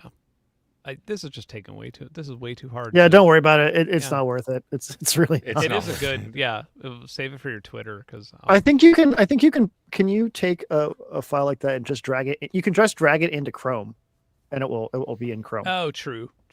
Yeah. Although I have to figure out how to save it. Okay, there we go. Now that I figured out how to save it this way. Hi everybody. All right. Wow, I downloaded a lot of fonts last night. Okay. Man, that's a fucking mood. I know. Look at all these fonts. Adobe Font. I go to Adobe Font every once in a while, and just like they have collections that are like all from a particular style, like a pack of fonts, and you get to work with them as long as you continue paying for Creative Cloud. And I went on a bender the other day. Do they expire? Like when you stop? I assume so. Yeah. Yes. How do fonts expire? Well, I mean, every program. Adobe. Well, I'm not 100% sure. I don't know if they like you guys get deleted from your that's rude thing or something. I'm not 100% sure. Huh. Yeah. Or have we enjoyed the meme? Hear about that 3-year-old kid that like went out hiking in this? He got lost in like the snow out by Alaska, and he got like killed and attacked by a pack of fonts. What the fuck? Just a wild pack of fonts, just feral fonts. Helvetica, just Welcome to Helvetica. Yeah. Yeah. Yeah, this is good. I like it. Thanks. Is that dank enough? It's quality. Yeah. Thank you. I feel like FL will like it too. They'll just be like, "Yeah, motherfucker, we are." This is going to be the new. This is going to be the new FL Studio splash screen instead of the FL Fruit. It's just this. Yeah, beep, beep, that little noise, and then just this. Yeah. Every time I open FL, that scares the shit out of me. I disable it. I always forget it does that, and it's like I don't often open FL, but every once in a while I do, and it's like I swear it's always when I have my monitors just fucking cranked, and I just forget. Is that one of those? Is that one of those sounds that you could go and replace, like in the system, like the folder? Could you go and like replace whatever the boot up sound is? Maybe that sound that Guilfoyle had every single time that. Oh yeah, the Napalm Death. Napalm Death song. Yeah. The song is called "You Suffer." Send that to Bad Gear and get featured for exactly 3 frames. That is also very, very funny. You know, he has those. It's like a montage of comments. They're like little paper strips of like of comments on videos, if you know what I'm talking about. Sure, yeah, it's like, like, and I'm like, is there a tool that does that, or is he actually making those? Because I've just thought about what that looks like in Premiere or Resolve. Like, how many fucking layers do you have in your editing file? Just because I don't. Yeah, I guess. Well, unless he's using like compound clips, where he's just creating a single clip with that. Man, and that is a lot of work. Yeah. Like, we should make a font pack that is just angry synth tube comments. that just for like A, B, like it begins with like one of those letters with like. Yeah, I suppose with like Q, it would be. Well, I guess it could be like Qubit sucks, or I mean, he says, the tool is called an Indian in Fiverr. I mean, it's a mildly racist way of putting it, but it is also kind of funny. Does he edit his own videos? I have no idea. Yeah, I'm sure he does. Well, I don't know. Probably. I hired an editor to do shorts for me. And you guys should get him on Not a Podcast. That's okay. I don't need to talk to him.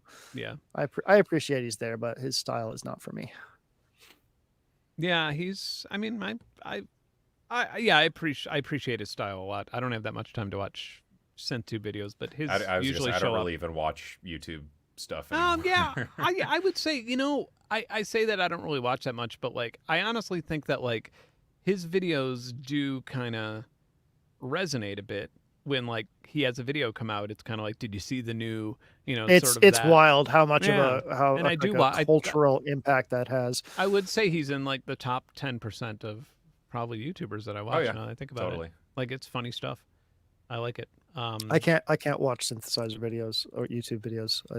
I just can't do it. Yeah, none of the YouTube I watch anymore is like gear videos. I just don't anymore. Every single time YouTube tries to feed me a gear video or a music producer video, I'm like, please never show me this again. I do not want to see this.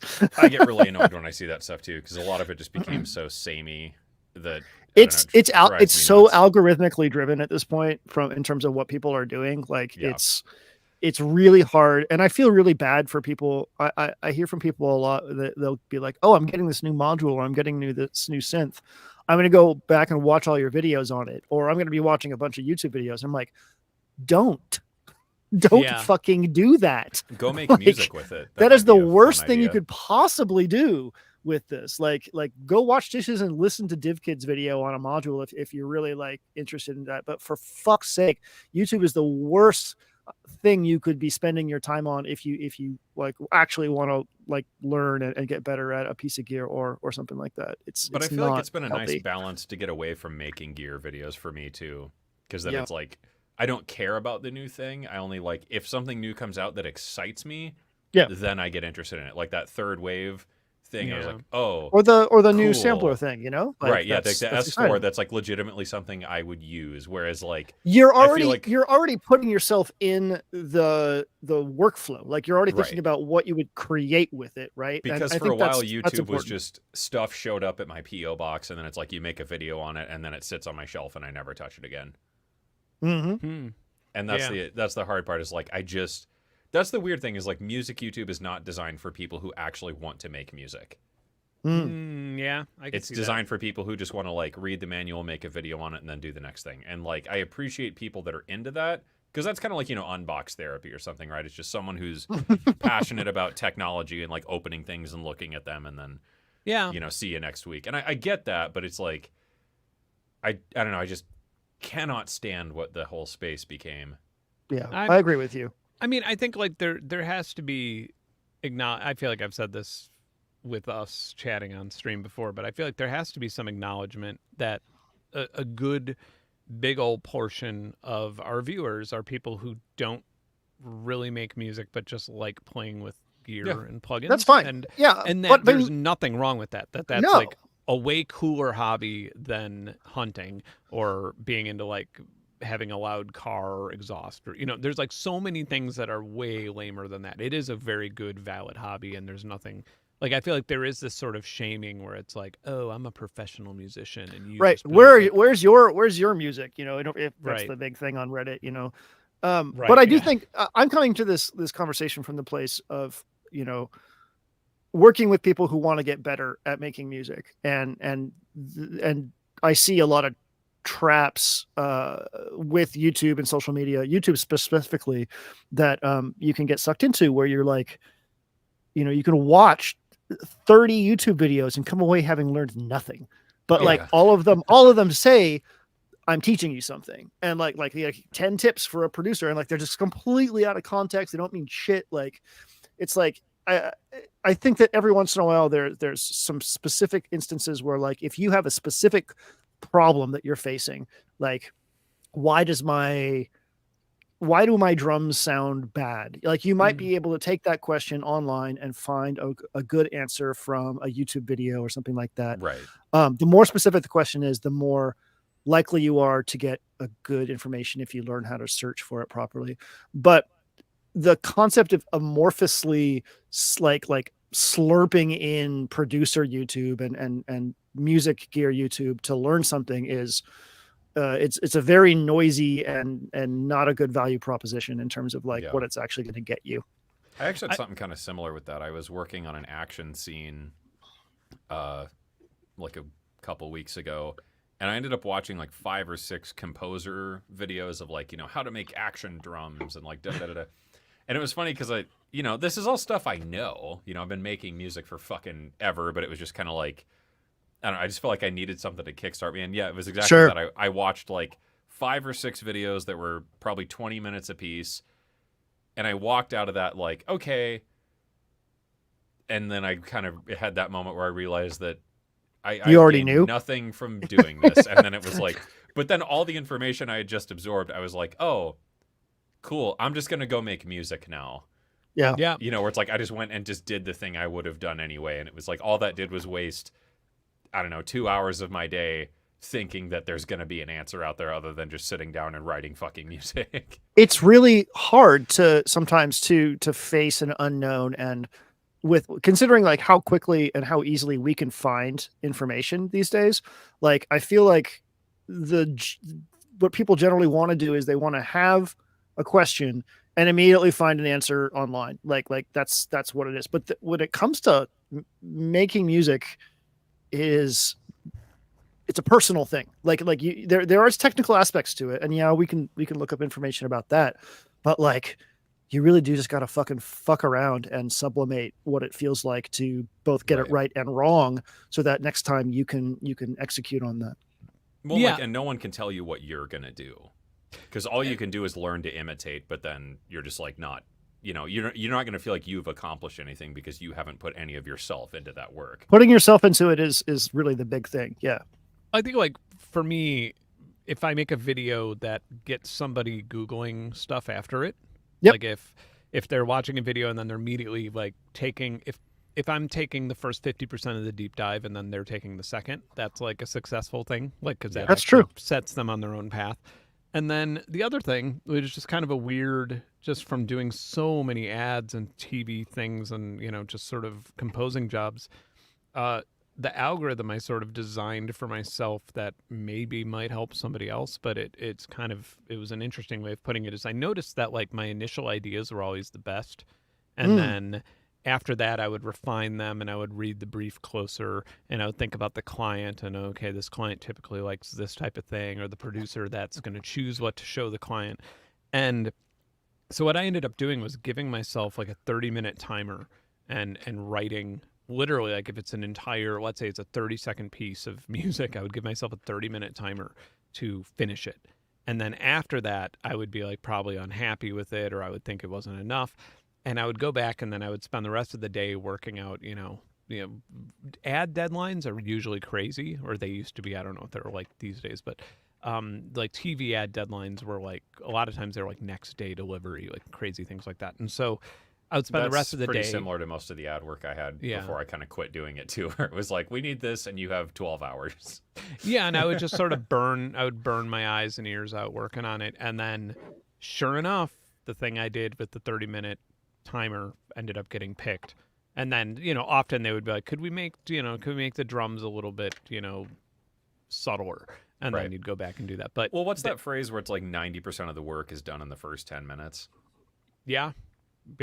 I guess the Camretto principle, we could call that, for any math dorks in the Pareto principle is 80-20, but yeah, the Camretto is 90-10 minutes. Right. Yeah. Well, you know, like with music, you sketch out that idea, you get the you know, the thing going.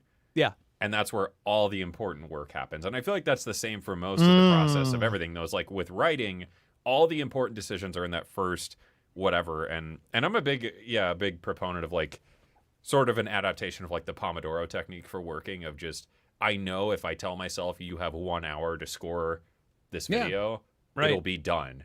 But if I sit there and go, I need to score this video tomorrow, I'll spend 8 fucking days doing it, and it's going to be like ass. Yeah. But it's the same with mixing, where like if you start mixing, most of the important decisions in a mix are the first things you do, and the rest is just like tweaky bits. A friend of mine that I worked on, like he was an ad writer, he still is, and he runs Vapor RMW in the Vancouver office now. And Andrew Harris, he released music as Bartel, for anybody who might be familiar with him. He released on Alpha Basic for years. He toured with me for years, opened for me. Brilliant artist and brilliant composer too. And he's like probably the most skilled person I know in terms of just like getting a brief and then writing something that actually lands. Like he should be touring and doing workshops, but he's just too damn busy writing music and landing it. And then with the rest of his time, I don't know what he's up to these days, but he was generally, in my world, like I was uptight and rigid and woke up, you know, had an alarm clock. Like I'd get back from a show and I'd do all the accounting on the merch, and then I'd like go to bed and then wake up at like a very specific time, allow myself this much time to take a shower. I'd take a cold shower because it would take faster and wake me up better and be more efficient. I would be at the car by this time, and then he would still be in bed. And like, you know, or I'd go to like a gas station and I'd have like an algorithm of like, okay, I'm going to go to the gas station. I'm going to go get like some Gatorade, and then I'm going to pee. And while that's happening, the gas is going to be pumping, and then I get back to the car, and then we're going to be on the way. God. And then I get back out to the car, and like, I'd be like all ready to go. And he would just be walking out to light a joint, like on the side of the, you know, like just polar opposites. We would argue like a married couple.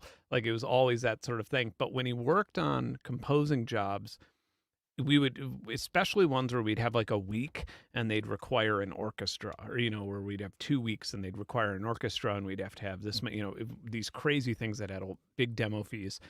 He would do them like overnight the day before. He would just do it in the way that was just such a disaster to think about for me. And I would slave over them for that entire 2 weeks or that entire week. I would just lose my mind trying to get the perfect thing.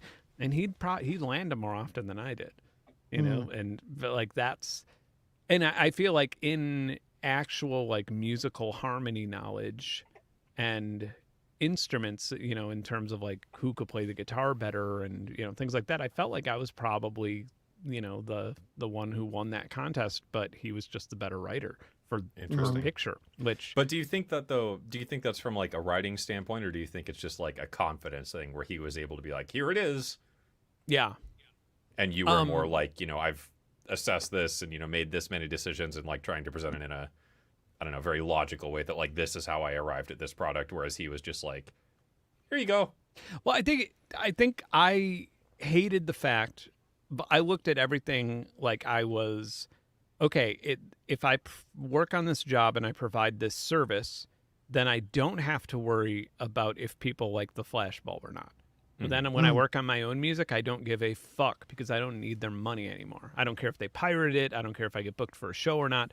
All that matters is that I'm writing music, because me writing music is my therapy, and that's what I love doing. And sort of the now somewhat becoming infamous Perfect Circuit Q&A that we had, where I just started ranting about existentialism and astrophysics.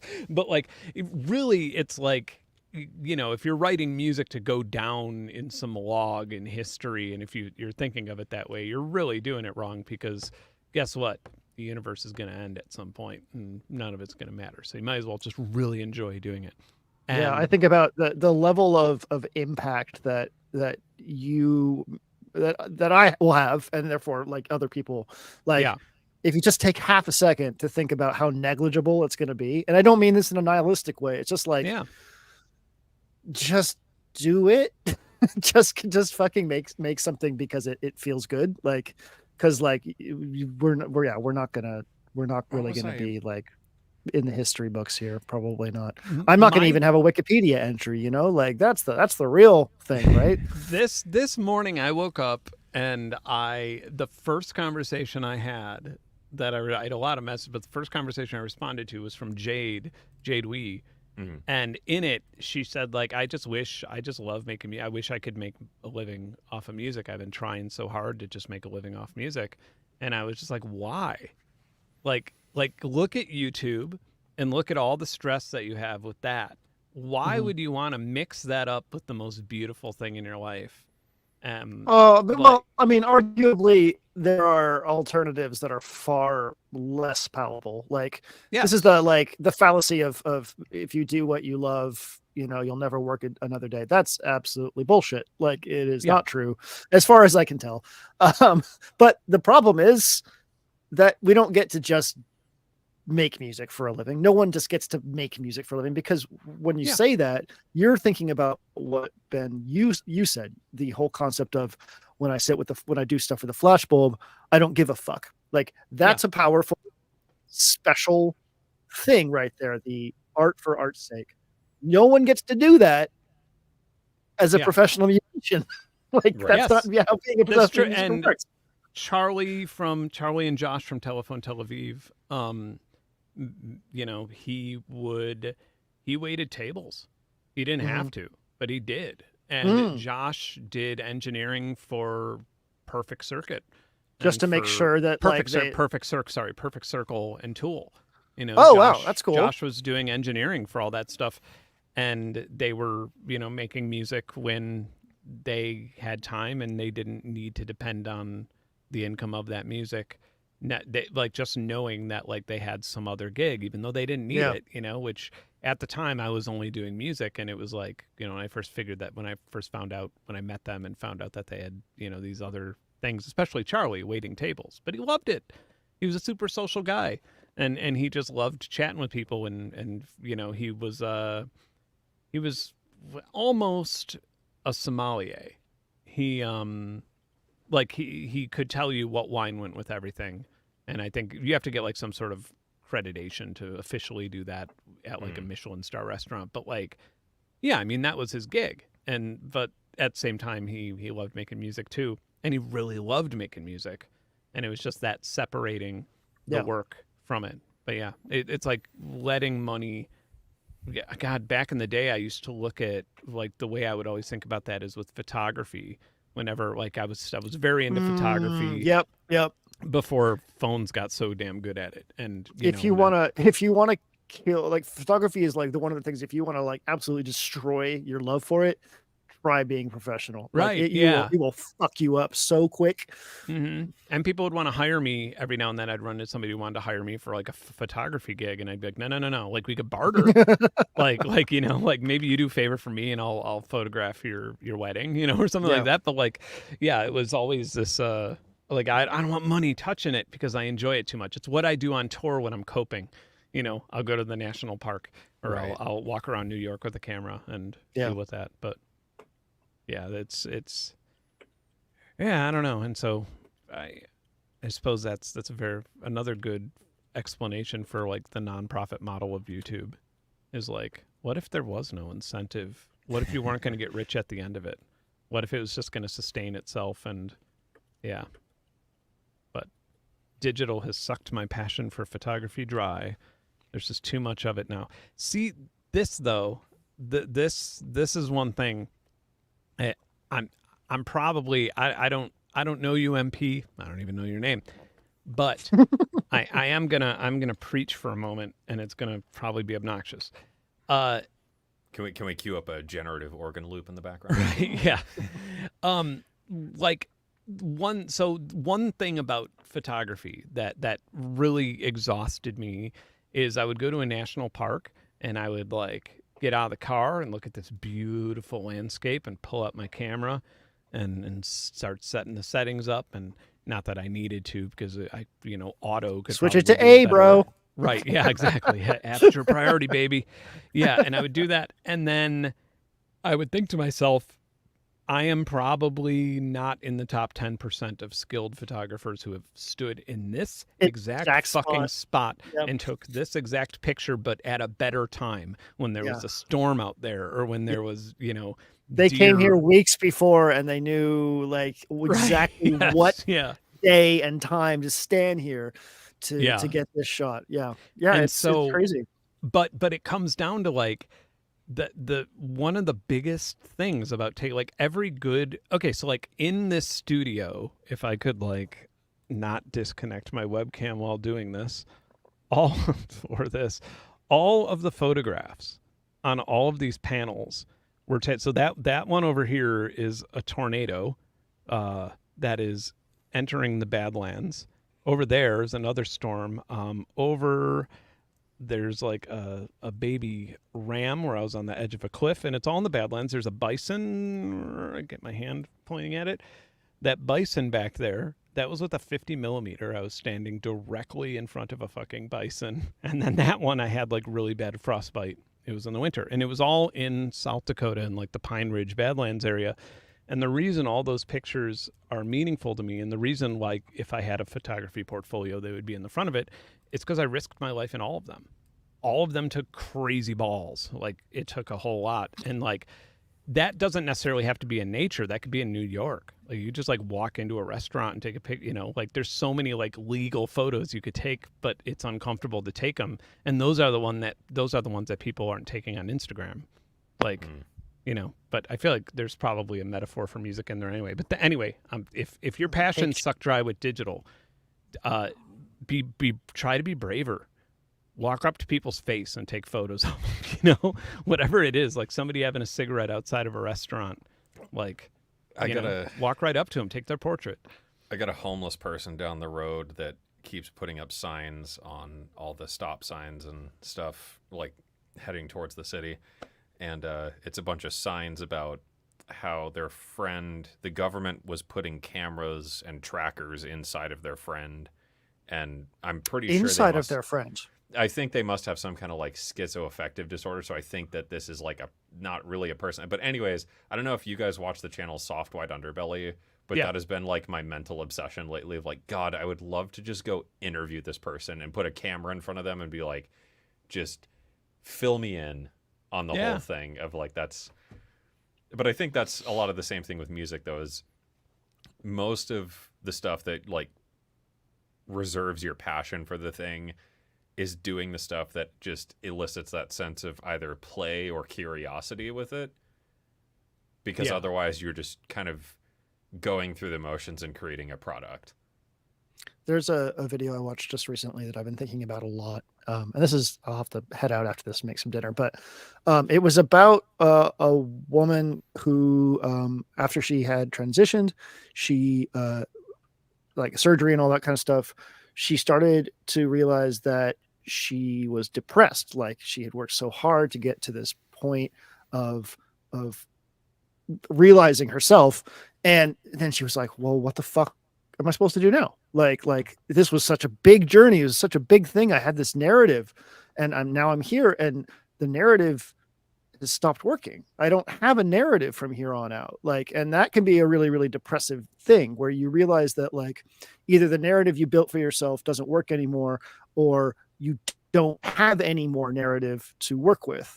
And I think like losing passion for things like music and photography and stuff like that is because you're not acknowledging the fact that like you said, play is important. Like curiosity is important. Yeah. Like you're too set on this narrative that either didn't work out for you, or you're stuck in a narrative that is like literally like keeping you from enjoying something. So like becoming a little bit more chaotic and brave and throwing yourself into situations where you don't have control over everything in some way, I think can be a really powerful way to reclaim a lack of narrative or a lack of control and actually kind of enjoy that, like have that be a refreshing process for you. Before you get dinner, are you familiar with Gregory Crewdson? No. So Gregory Crewdson is like the Mr. Beast of photography, and that sounds like an insult at first, but he's like kind of from I think he was already kind of notable in the 90s, but so he shoots with large format film. Mm-hmm. And he said, yeah, so this is him. Oh, wow. Yeah. His cool stuff. Oh, I've seen an exhibit of his stuff. Yes, it is phenomenal. He puts For real, so much time and money. Some of these like photos, he has like $100,000 budgets, and he's not like rich. He just takes everything he makes and puts it back into like the photos, and it's really inspiring. And like I have an album called Piety of Ashes that was like a little bit inspired by this. It's like, well, why not go all out? It's my thing. It's what I do. Like, why would you not? You know, like why would you not like entertain every possible thought you had? And yeah, but I love his images too, because all of them are so well thought out where you just sit there and think about what's happening. Yeah. You're just like, what is the story here? Like he set up like, this incomplete story. It's all kind of like magical realism too. Like some of them more so than others. Some of them feel like they could just be happening, and then other ones are obviously a lot more staged, but they're very, very good. Very cool stuff. It kind of reminds me of like Beeple, but IRL. Right. Yeah. I'm like trying my hardest not to find the ones with nudity, but yeah. Yeah. Because so some of these are like really powerful. Yeah, and like there is no Photoshop, and like this is all film, and it's like a lot of these. I know. Yeah, there was one where like they had like the fire department out, and they like started a whole fire. Yeah, I guess like some behind the scenes stuff is just crazy. Where it's there's one here where like it's like a school bus like on its side, and like there's a bunch of people sitting around watching it. It's really wild. Yeah, so he's got like a series of stuff like in American suburbia. I think that's such a great subject for the work he does, because it is surreal. Like suburbia is surreal unto itself, and it doesn't take much work to just make it really fucking weird. Yes, I agree, man. I absolutely that is a bit of an obsession of mine, is like walking in a very newly built cul-de-sac Oh, with, like, yeah. no trees or grass really. But you might have a little bit of grass, but there's like not trees yet or anything, and like all the houses are still looking exactly the same, and it really is like you start losing touch with reality a little bit. It is kind of a beautiful thing. But yeah. Does he just straight up disassociate? You're like, Yeah. I'm not really here. Like, this Right, isn't a real yeah. place. But yeah. All right, gents. Well, I'm Cool. gonna go and make some dinner. It's been absolutely wonderful. Always you a good take care of time. yourself. This is not a podcast. It is a YouTube stream. Yeah, we're sitting here. We're on screen. We've been looking at images. Like, you can't do that in a podcast. Yeah. The Yeah. Can fuck? you imagine? Yeah. We can't make a podcast of this because we're talking about Gregory Crewdson. Look at the smoke behind that building. Yeah. Yeah, well, that's cool as if hell. you're listening to a podcast, you wouldn't fucking know what we're talking about. Yeah. Yep. So take. I'm assuming that's like either a crane or a helicopter in that one. That's really cool. Yeah. Yeah. That's pretty wild. All right. Well, thanks for watching, everybody. Yeah, thanks for coming by. See you in a few.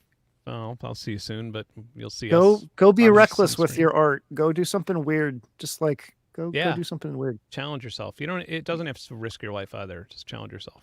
Yeah. You'll love it. And remember to say fuck it now and again. Just do whatever you like. No one cares, and you're gonna die. So do something interesting.